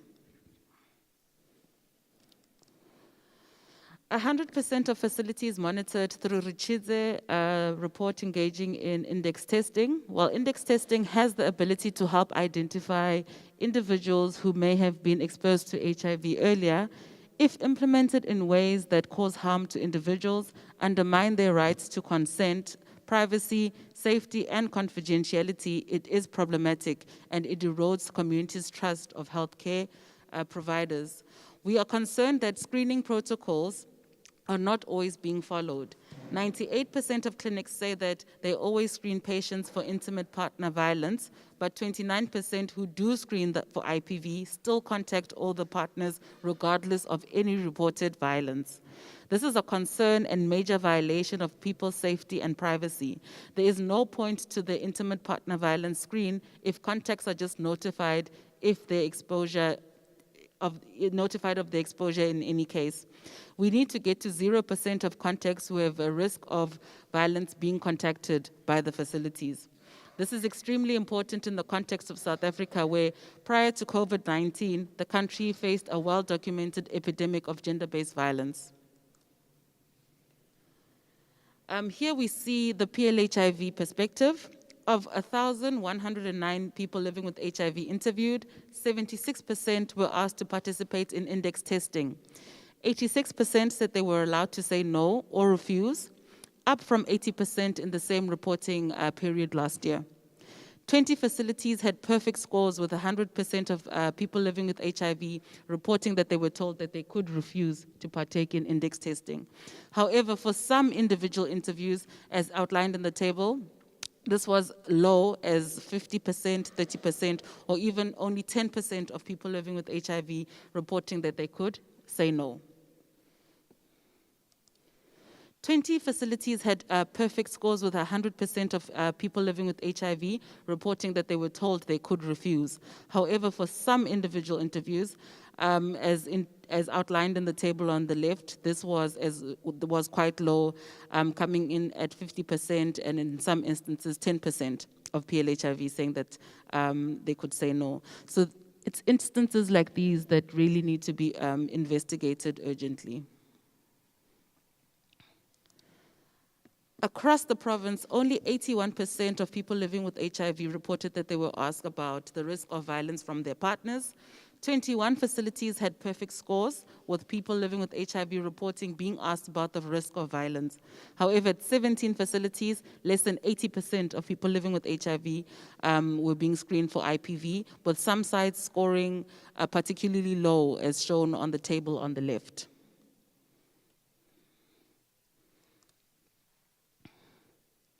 While there has been some improvement compared to the same reporting period last year with regard to the number of people living with HIV reporting that index testing is voluntary and that the IPV screens are being followed, as shown in the graphs, the Mpumalanga Department of Health and the district support partners must act urgently to ensure that all sites follow the protocols outlined in the National Department of Health guidelines on index testing.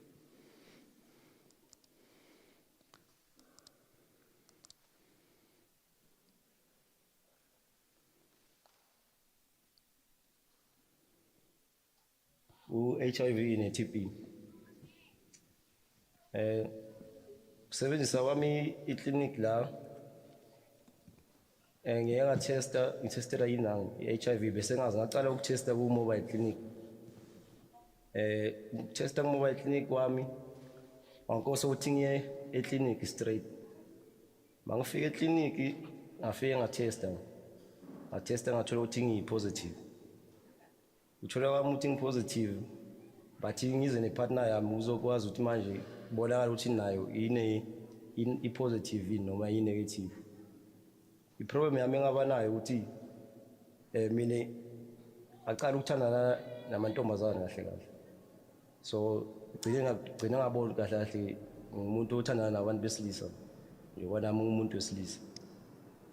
So kwenzeka ukuthi manje kufuneka i-partner ngaba nenkinga ukuthi manje nginalo kusaba ukuthi ngize nomuntu wesilisa because bangazi ukuthi mina ngithandana nomuntu wesifazane. So ngasawa lapho eclinic ngagcina wakhona ngagcina ngithola ukuthi manje lento seyangicindezela because uchubekela phambili azange ngikuthola ngoba ngisaba lokuthi ngiyoveza ukuthi lento nginayo and i-partner yami ayikho ngapha ukuthi ngiveze lapha eclinic. Yona iyak-affecta lo indlela yokuthi le ndlela batrithana ngayo, because ingenza ukuthi umuntu agcina agula angayi ko-testa ngoba usaba ukuthi manje usaba ukuthi uzoveza lo muntu athandana naye ngoba igender yabi iyafana. Yinto eyenza ukuthi sigcine sisaba futhi nayo leyo. Ngithi unalo kusaba, mhlawumbe uyasaba ukukhuluma umuntu anga-understand ukuthi kwenzakalani, akuthethise nawe ugcine ubone ukuthi hayi lento yala ayikho. Ugcine ufuna nokutshintsha iclinic ngale ndaba yalento le. Ngoba into engayenza mina lokuthi ngibuye ne-partner yami because mina bengisaba. Ngasaba ukubuya nayo lapha ngagcine ngathola ngi-treatment ngagcine lokugula sekugcine ungibamba. Kwakukhani-ke sekuzoqala ukuphuza i-treatment after sengigula la kubonakala ukuthi ngiyagula manje. Thank you. Security pa outside uyacela. The security outside is asking that if Ford Ranger number GBP 940 is standing on the way of a car that wants to go out. They are asking that can it be moved so that another car can be able to go out. So the recommendations are as follows. From June 2020, the Department of Health in Mpumalanga and DSPs must ensure that index testing is always voluntary and that people living with HIV truly understands this. From June 2020, the Department of Health and district support partners must screen to see if the individuals, partners, have ever been violent and record the answer to this question. No contacts who have ever been violent or are at risk of being violent should ever be contacted. From June 2022, adequate IPV services must be available at the facility or index testing should not take place. And lastly, from June 2022, implementing partners must monitor all adverse events through a proactive adverse events monitoring system with follow-up to assess violence, disclosure of HIV status, dissolution of the relationship, loss of housing, or loss of financial support. We're moving to the next and the last issue.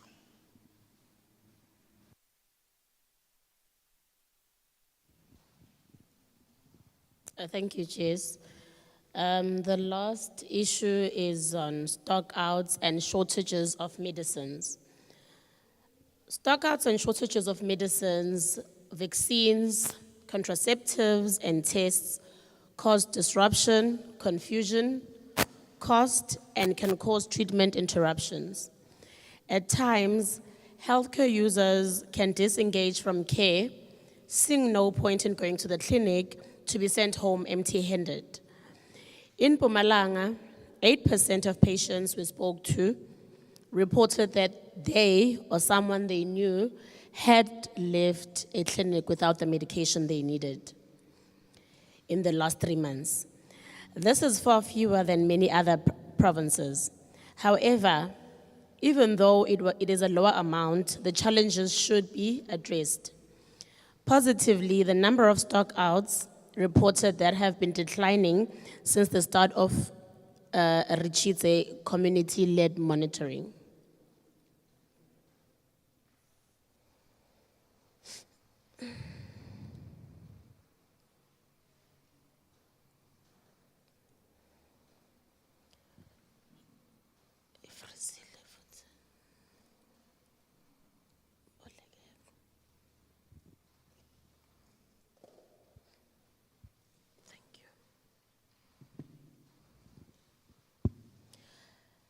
Facilities also reported stockouts and shortages. The highest reports were other medicines and diagnostic tools, vaccines, and pregnancy tests. Out of the facilities that reported stockouts, 26 clinics gave patients an alternative, but worryingly, 10 gave people a short supply and 6 sent people home empty-handed. We need to ensure that people living with HIV and other public healthcare users are able to get the treatments they need when they go to the clinic. We will move on now to the recorded community stories. Ngihlala extension 12 eMbalenhle location. Ngisebenzisa ikliniki yaseMbalenhle extension 4. Mangula vele. Kodwa kunalezo zinto ama-challenges nje esinawo engiwatholayo ukuthi vele mawufika treatment ayikho bangakuchazeli futhi ukuthi uzobuya uyithola nini mawuthi uyabuza bathi asazi silinda ugovernment ukuthi asibona ngayo mayisideliver mina ngithatha ama-ARVs yes so ngiye ngahlala for 2.5 months ngingayitholi treatment. This year, I'm sure from March, vele bengidonsa kanzima ngokuthi ngingazi ukuthi bengizwa ba weak ukuthi i-treatment yami angisayidli. Uma usibuyela bakuthethisa bathi niyabona ukuthi nje amaphilisi angekho niza ngama-date okungasiwa wethu. Ngithi mina bengikhona nge-date yami kwathiwa there is no tablets, there is no treatment. So manje ngithi angizocheck-a ngoba ngibona amalanga ayahamba and sengizizwa ngine-flu since amaphilisi angiphelele. Ngiphatheka kabuhlungu ngoba ngibona ngazuthi sengathi angibalulekile mina emphakathini or naseklinikhi. Ngoba into engisuke ngiyele ngisuke vele ngifuna. So uma ngifike ngihlale ngishudula amabhentshi kuze kushone ilanga mangifika ekugcineni ungalithola usizo. Ngapha usulambile, ngapha unamali ukuthi uthenge ne-orange ukuthi net ubambise. Bona amabhizi baqhwaqhwaza behlabenyuka nje amanesi wakhona namadokotela ungawazi ukuthi kwenzakalani. Mayikhali kwayi lapho usuvusa amehlo uthi Nkosi yami mhlawumbe uzongibiza next. Yeah, kwesinye isikhathi mangiye treatment ingekho bathi ngcono uyoyithengela. Uma ubuza ukuthi manje ngoba vele ngizala eklinikhi ngoba ngingenamali yokuthenga sengizoyithatha phi ke manje? Ayibibikho impendulo lapho vele kuthiwa nje asazi nizawubona nathi angeke sikwazi ukunisiza ngalutho ngoba silinde ugovernment. Ayikho nje into esingathi sizokunceda ngayo. Wena ungazohlala ubheka leso sikhathi uzohlala ubheka ngaso uzoya nini emsebenzini wakho.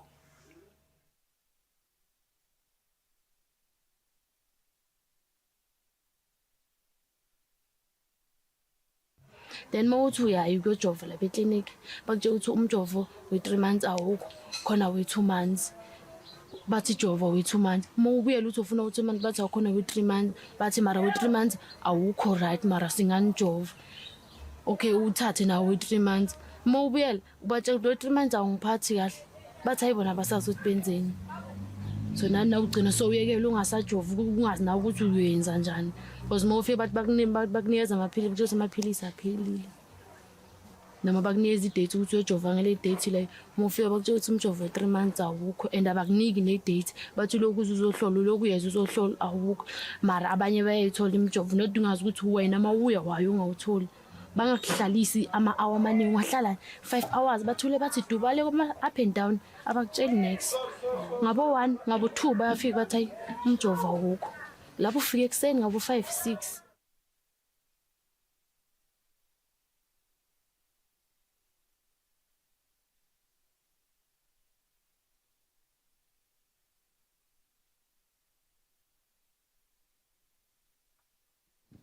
Thank you. The recommendations on this are as follows. From July 2022, there must be effective and immediate communication of stockouts between the National Department of Health and the Mpumalanga Department of Health, as well as to healthcare workers and patients. By October 2022, the Mpumalanga Department of Health should ensure all pharmacists have been trained in SVS and other supply chain systems. By October 2022, the Mpumalanga Department of Health should establish an emergency response team and standard operating procedures to manage crisis situations. We call on them to include clinic committees members, all people living with HIV sector organizations, and the Stop Stock Out project.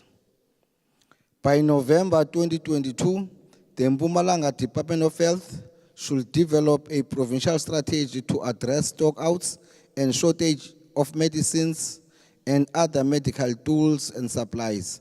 This plan must address the impact of human resource shortages, poor management, and infrastructure on the ability of facilities to order and store supplies and increasing the number of pharmacy staff, but also to community members who are here and those who have joined virtually. In the event you go to a facility and you are told that there are no medicines, you are kindly advised to send a call back directly to the Stop Stock Out project on this number, 084 855 7867. 084 855 7867. As we are moving with our program, unfortunately, time is against us. Now I'm gonna give 3 minutes to each leader of the PLHIV sector organizations in Mpumalanga. I will start with Comrade Ungosinati Ngwenya from Napwa to comment on behalf of Inapwa on all the issues that were raised by the community here. Can you please come forward, my lead?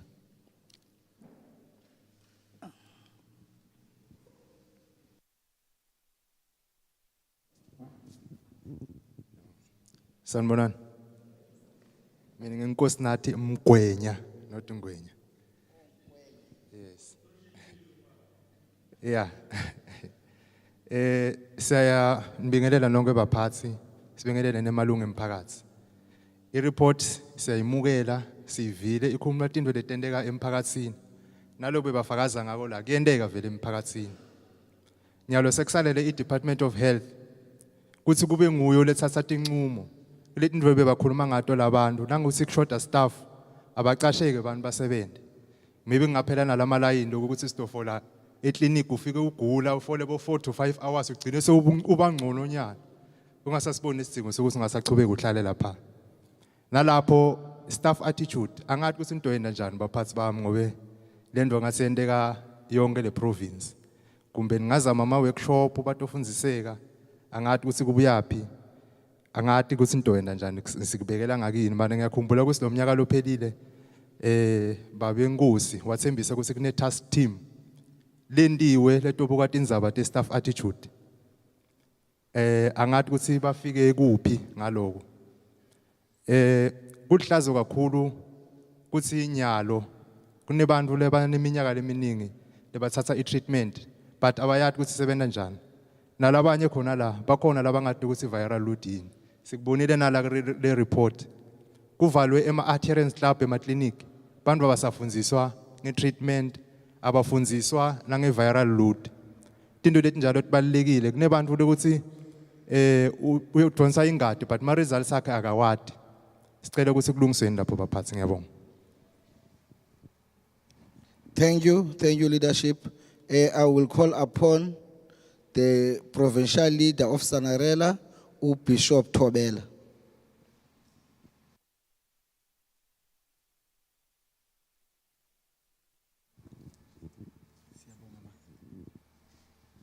Angenibingelele nonke egameni lika Jesu. Amen. Ngidawulingise esondweni. Siyabonga kakhulu lebasesihlalweni nemphakathi wonke lokhona egameni lika Jesu. Amen. Lengubukako kuncane siyisanarela. Kufuna tinto tingakhulunywa tendiwe. Nemfundisi angafundza alivesi kuthi bantu balivile kufuna baphume bayophila lempilo lefunwa nguNkulunkulu ngaphandle. Kuthi singaticocile tinto diphelele emoyeni kufuna tithathele tinyathelo.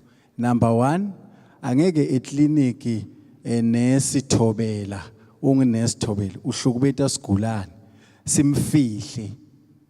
Kufuna nyalo nesi kusho ukuthi thobela akaphathi kahle tigulane nangabe uyakhulunyiswa nakuphela umsebenzi uyaphela kuze kwenteke ama-example kulabanye ngoba sitawucedzelwa sive saNkulunkulu sitawuphela sonke ngemuntu lenesimilo lesibi ngoba ngeke uthi ufuna kuba linesi ufuna kusita abantu but ubulala abantu emphefemulweni ubabulala nasenyameni. Kufuna similo nje i-department yaka health besicela ukuthi iyovuselela timilo kulabantu lebabaqashako. Number 2, lokhu kukhona kuma department ngekuhlukana. Emadoda atawufa phele kwasho Maswati. Emadoda ngisho umangala le emaphoyiseni angathi ashaywe ngumfati batawubitana. Sengiyamangala nangala ka health umuntu uyagula utobika kugula kwakhe emadoda wayi kakhulu eclinic asabadona nathi tinto. Sebesicela idepartment ukuthi ayiyobafundzisa ukuthi umuntu magula abamnike sitsima emalungelo akhe ukuthi bahloniphe lokugula kwabani kwakhe. Inkosi busisi. Thank you, my leader.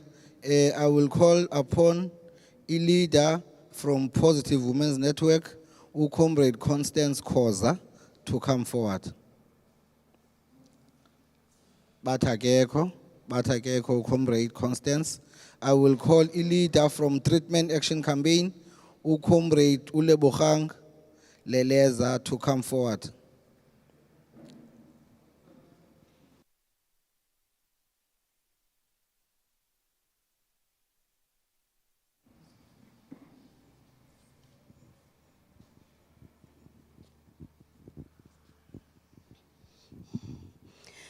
Sanibonani. Sibonge kubaphathi abakhona la phakathi, sibonge na ku GS. Angicabanga ukuthi mhlambe siuthi AC sizophinde sibuye futhi la sizokhuluma indaba e1. Angeke sikhulume into e1 unyaka nonyaka, sikhulume indaba yokungaphatheki kahle kwama patient emakliniki.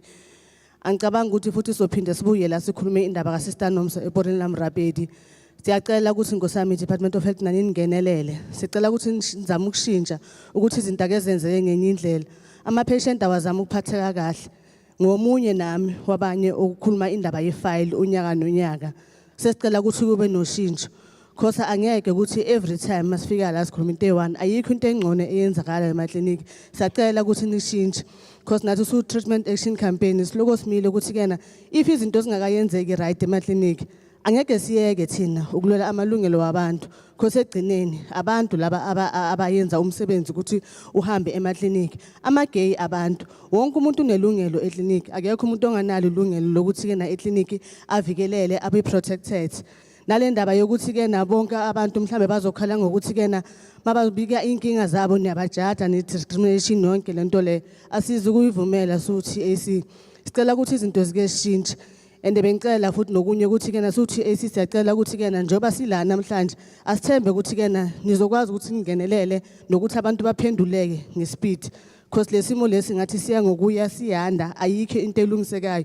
Sicela nenze ukuthi nina amanesi ayafundiseka amanesi aya-attend ama-training ukuthi kube noshintsho. Ngiyabonga. Thank you, TAC. Now we're moving to the next item. I do not know what is the arrangement from the Department of Health because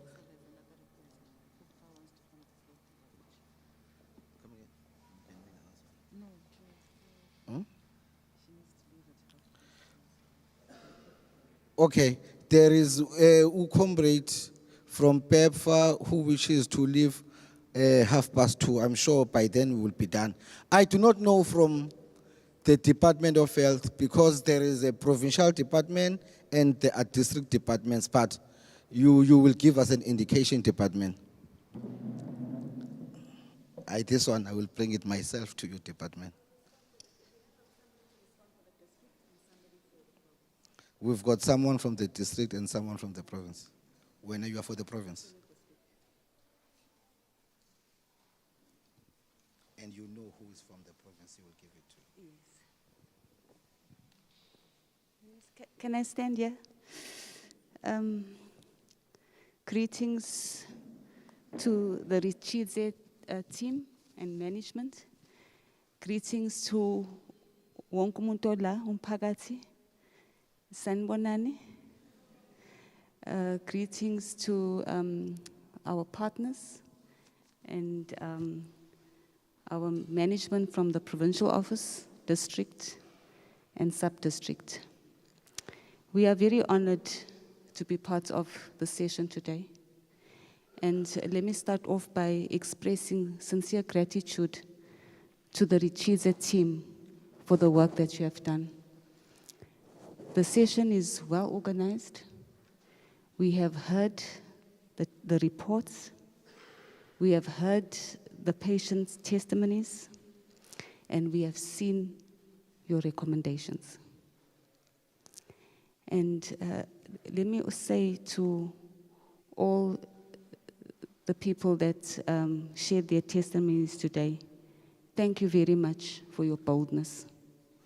And as some of you were speaking, we could sense the deep pain that you are subjected to in some of our facilities. I think we just need to honor you and by a clapping of our hands to just thank you for your boldness, if you don't mind. As public servants, as we were seated there, we have been sincerely disturbed. And we know that our main business, our core business as the Department of Health is to save lives. And our promise to you is to provide quality healthcare services. We do have systems in place, however, that can assist us in managing these complaints as and when they come. But we know that sometimes systems also fail us. So on behalf of the districts, I'm speaking on behalf of the 3 districts, we'd like to extend our sincere apology for what you have been subjected to. And it will assist us, Chair, if we can further get this information so that we can investigate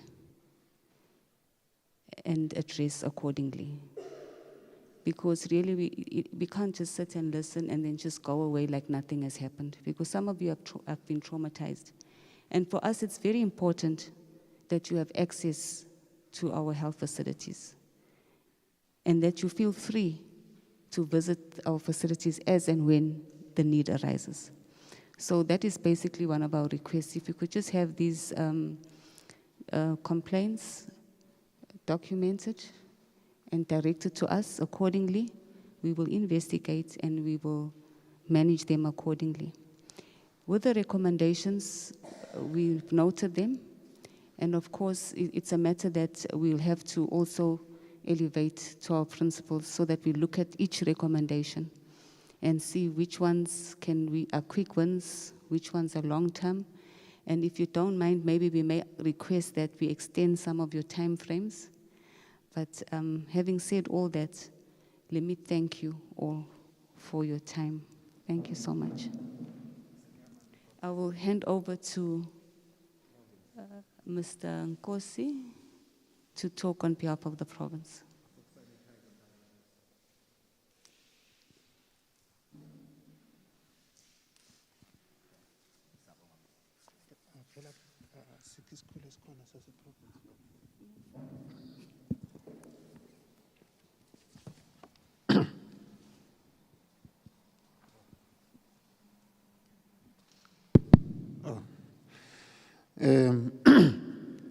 I'm not sure.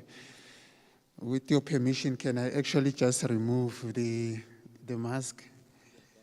It's very cold, so when it is cold, some of us, they tend to lose their voices as well.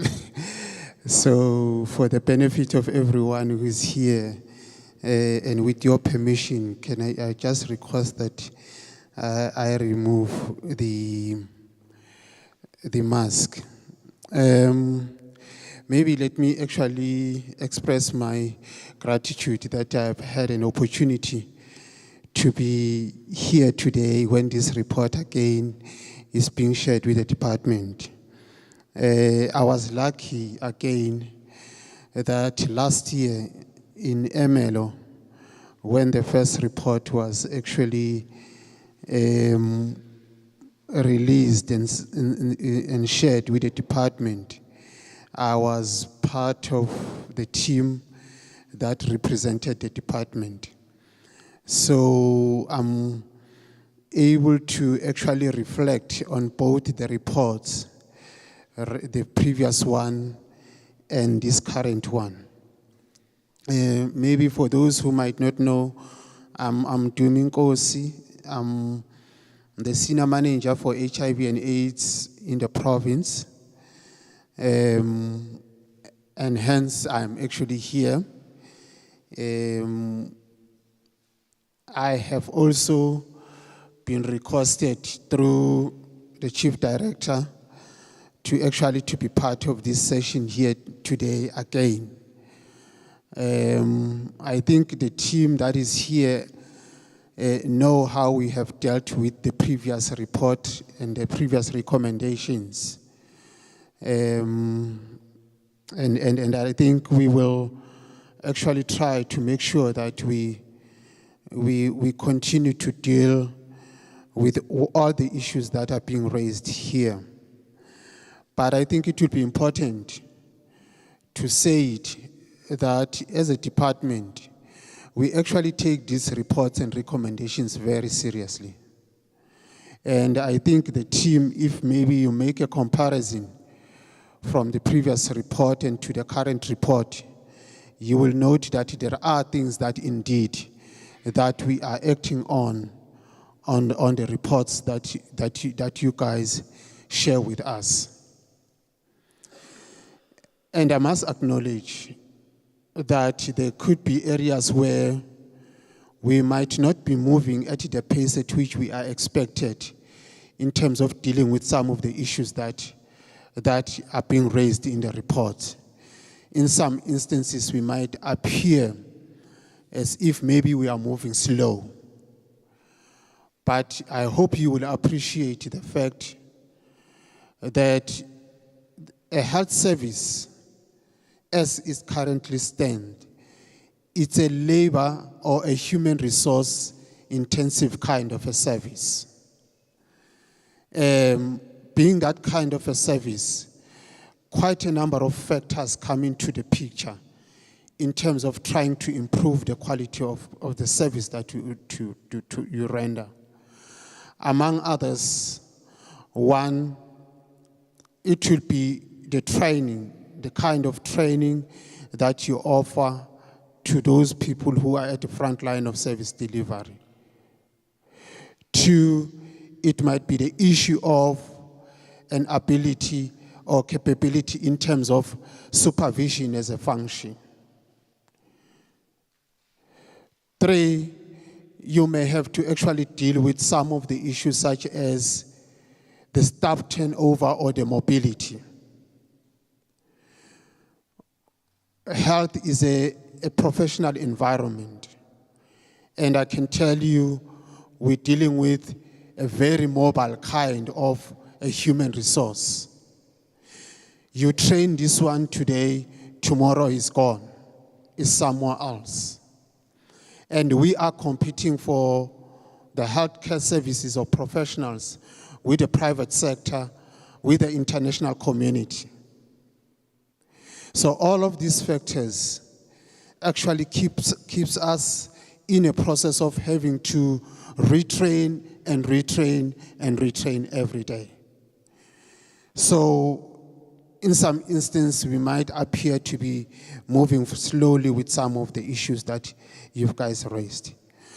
But I must say again that we take this report very seriously in a sense that it is an external kind of an assessment of our services that we provide. Of course, we do have our own tools as a department that we do to assess certain things in the department. But probably because the tools might be subjective in a way, we might not know whether they become a true reflection of what happens outside. So reports such as these ones are very much helpful to us because those are assessments that are outside the department. And we tend to take what is in here very seriously because this is a beneficiary of the service that we offer and is trying to reflect back to us to say, this is how I see what you provide to us. And we cannot really appreciate that in any other way because it is an only instance where we have someone saying, giving you feedback of the service that you offer. And it's something that is not happening so often and not to so many other services that we may offer. So we really, really take it very seriously and we appreciate it. And we are saying to whosoever that put resources behind this kind of an exercise must continue to do so. Having said that, maybe let me also correct what Mr. Mgwenya said. He came here and said, you were right, Mr. Mgwenya, to say, we said there will be a committee. But the committee that we referred to, it was a committee on clinical governance. That which we were speaking about, which was to ensure that we improved the quality of care that we provide. I'm noting some of the concerns that are coming in, especially when one looks at the previous ones. And I know, for an example, with the issues of the staff attitude, and as it relates to specifically to Echat Sibande, where some of the facilities such as Polina Mrapedi actually falls under, I know that the district management of that district actually took an exercise of the road shows in terms of trying to deal with that problem. But I know at the same time what was the limitation on that intervention, and which is something I would like to actually extend to this team.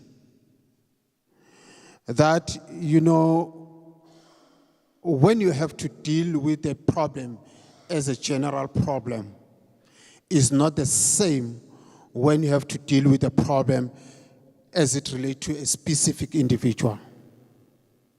The procedure and process might not be the same. And I would therefore request that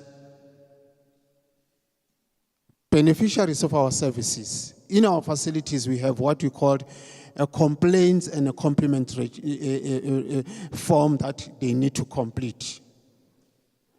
And believe you me, it helps us as a department to act on any individual complaint that has been raised. But believe you me, it is also difficult to act on an individual complaint that has not been reduced into writing. Because otherwise, we may have to act the same way every time there's a complaint about somebody, but it's not been written down, and it might be a problem. So we are appealing to beneficiaries of our services to use those in the facilities. And if you can't get one, please go to the sister in charge to say, I have a complaint or a compliment that I want to register, but I don't see the form or I don't see the box where I can put my complaint. Because when you have done that, you have given everyone who is responsible to act on it, because I have something in writing. And you are able to actually call whosoever about whom the complaint is and be able to deal with the problem there and then.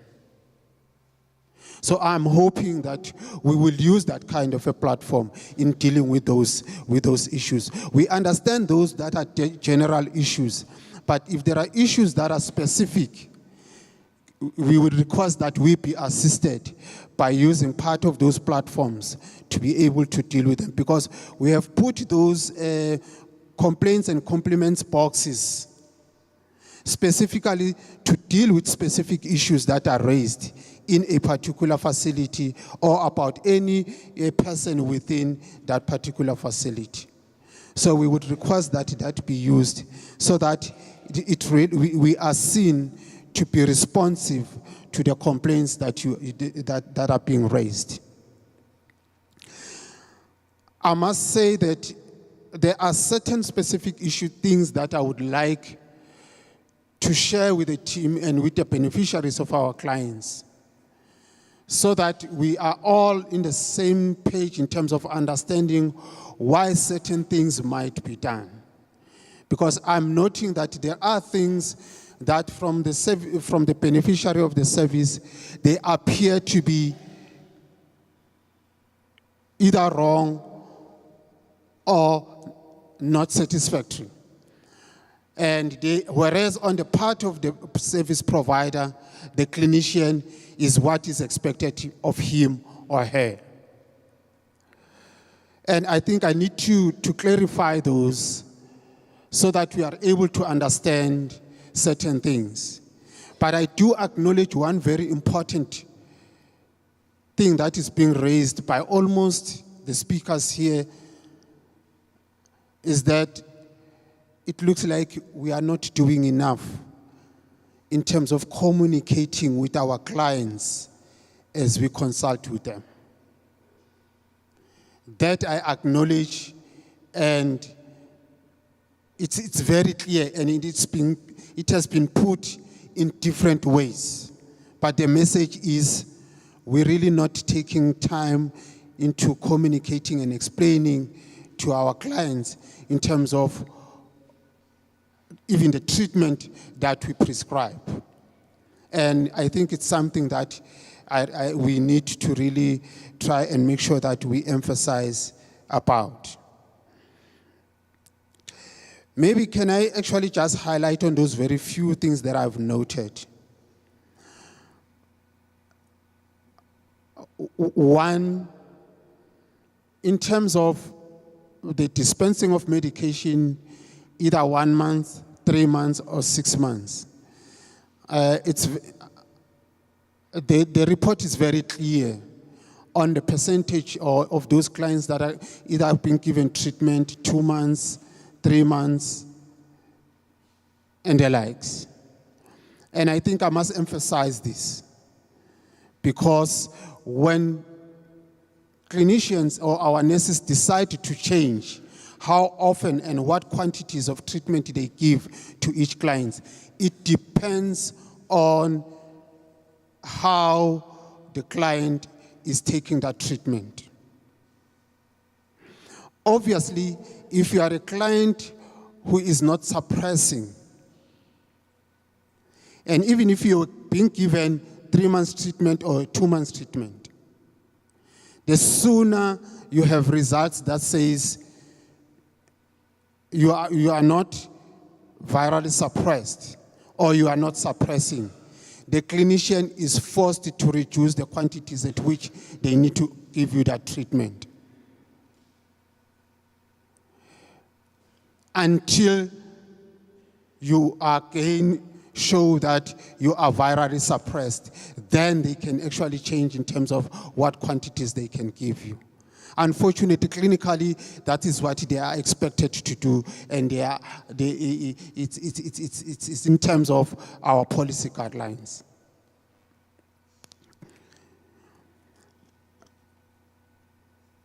In terms of the 2 months treatment, that's the minimum number of quantities that we give for each client, the 2 months, that's the minimum. However, we have a certain percentage that we will forever give 1 month prescription. And it's those that have started treatment and we have not received their first viral load results. Because that is a client whom during that very first 6 months that needs to be closely monitored in terms of side effects and in terms of many other co-infections that may need to be treated during that period of 6 months. And for that reason, that client is not given more than 1 month treatment. But as soon as the client has the first 6 months results viral load that says he or she is virally suppressed, then from that time, it's then that the client gets to be eligible for a 2 months treatment or a 3 months treatment.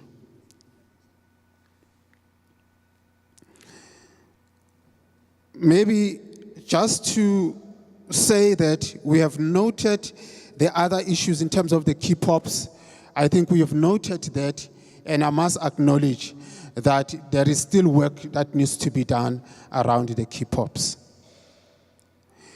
And in closing, I would say Sibhulo and the team,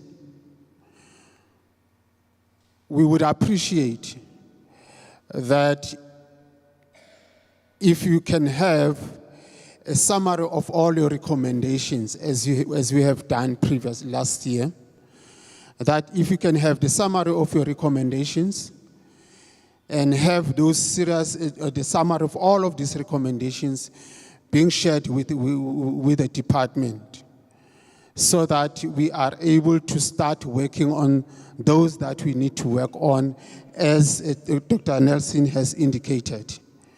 And maybe let's create a situation where we don't only wait until the next report. Maybe let's have a midterm interaction where we look at what progress are we making on those recommendations. Probably maybe 6 months in between, and so that we can have an interaction and see how far are we moving with that. That's all maybe that I would recommend. Thank you, Chair. Thank you, Dr. Ngosi. Without wasting any time, we are joined by Comrade DD from PEPFAR. She is online, and half past, she's got another commitment. Over to you, Comrade DD. Thank you, Anela. Can you hear me? Clear. Great. Thank you. And thank you all. I feel like my comments are a bit delayed after the Department of Health, but I do want to add some PEPFAR support to this effort. So I first just want to say Dumela, Sani Bonani, and thank all of you. I want to specifically thank those of you who were interviewed and gave comment to this important effort, report, and presentation. I really want to thank all of you for sharing the stories today. Every single story is very important, and every person matters. And I would echo the comments that were made earlier. I really appreciate your boldness, your courage in bringing your story to this meeting, to this forum. It's a critical part that we need to understand and work to improve. I would like to thank the Mpumalanga Department of Health for being in attendance today. We really appreciate as PEPFAR what a critical part of the solutions you and your staff are throughout the province. I would like to give thanks to UNAIDS for their continued support of this program. And I would like to thank the Ritshidze team for their tireless efforts to detail and recommend improvement action. The first step in addressing problems like this is understanding the situation in a specific location or facility. And that is why the US PEPFAR supports community-led monitoring, such as Ritshidze Project. And it's so important to monitor healthcare facilities and diagnose persistent challenges and program strengths. So I want to thank all of you for that. And lastly, I would like to thank our stakeholders who are participating and attending this important session. I know it's a lot of information that has been presented today, but it is critically important. Every single slide, every single story. And the United States, through PEPFAR, remains deeply committed to the people of South Africa through our support. We're really working to help save lives and end the HIV epidemic. And it's one of our most significant undertakings in the world and in South Africa. PEPFAR has been incredibly resilient in the face of COVID, protecting and accelerating the hard-fought HIV gains. And the United States has actually provided over $60 million, 870 million rand in support of South Africa's COVID response, as well as HIV efforts. The US PEPFAR is very committed to focusing and facilitating client-centered care, making it easier for people to access, start, and stay on life-saving HIV and TB treatment. The human rights approach is really critical for service delivery, and that means all the way from the gate to the dispensary. The full level of our services needs to improve. And in response to what we've seen today, we appreciate the Department of Health articulating each of the areas that there will be follow-up. You know, PEPFAR is also going to provide follow-up through our implementing partners. We're committed to contribute to the work towards improving access to quality services and improved care for service recipients. PEPFAR is committed through our partners to upload and respect the rights of all. So partners are requested on a regular basis to report and document human rights violations for actioning. Partners are also being trained regularly on human rights protections. We are committed to meeting people where they are with what they need and finding tailored treatment options and solutions that consider each person's circumstances. This is particularly important to reach children, key populations, and adolescents living with HIV. So in closing, I just want to say we've heard about the challenges today, but we have also heard how things can be improved. So we know that improvements are possible.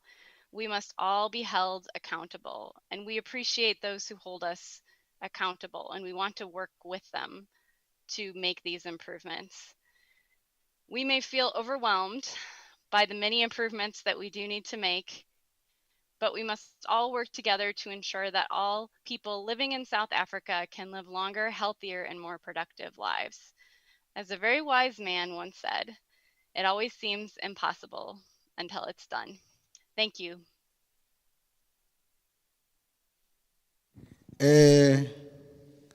Thank you, PEPFAR. Thank you, Mpumalanga Provincial Department of Health, Ehlanzeni, Nkangala, and Ritshidze District Health Management Team. Thank you, CDC, USAID, UNAIDS. Thank you to everybody who has attended here. Thank you to all the comrades who have joined virtually in different communities of Mpumalanga. As we are closing, comrades, I don't wish to make State of the Province address. Allow me to steal your 2 minutes. Dr. Ngosi and everybody from the health department. Sometimes we go to clinics. You find out that on the complaint box, there are no forms. And then if there are no forms and something happens, you've got nowhere to report except to lay your complaint verbal. But also, in the event there are forms, complaint forms on the complaint box, there are 2 things that might happen. One, uAnele might lay his complaint on the box.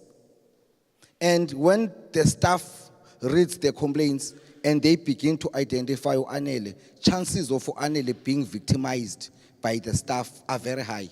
Or when uAnele has laid his complaint on the box, chances of those complaints be taken out of the box and thrown into the dustbin, and there is no feedback coming back to uAnele are very high. So that's why I think it's important that for the Mpumalanga and other district health managers who are here to make sure that we continuously use powers vested in us to visit facilities, to engage with public healthcare users so that we can be able to resolve these problems. Also, stigma, discrimination, and violation of rights that we experience in our facilities, most of the times against people living with HIV, key population, and other public healthcare users, is based on the religious or cultural beliefs of other healthcare workers. And their cultural or religious beliefs is not part of the departmental standard operating procedures.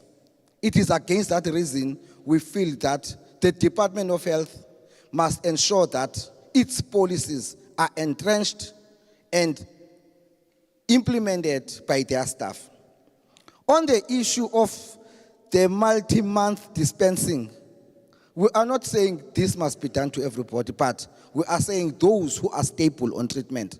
Those who are stable on treatment, they deserve to get 3 months to 6 months supply. On that note, once again, let me take this opportunity and thank all of you, comrades, colleagues, friends, and I hope and trust that this report is not gonna end here. We will have a number of engagements to try and address this. And I hope that all of us, we will talk the walk or walk the talk, one of the two. But we will do that. Whatever it is, we will do it in ensuring that we are improving the quality of services to the people of South Africa. Since when we started, we opened with prayer and we asked God and the Holy Spirit to be an additional person inside this room so that the discussions yield positive results. And I think it is important when we close to thank God for ensuring that we've got a successful meeting and also ask God to guide us as we are heading to our homes. Comrades, can you pray for us? Can you please rise, comrades, and pray?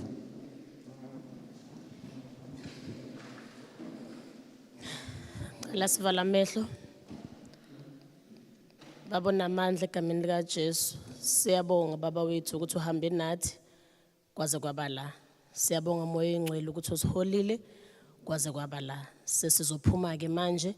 Sicela ukuthi silonde omunye namunye basisahamba sibheke emakhaya.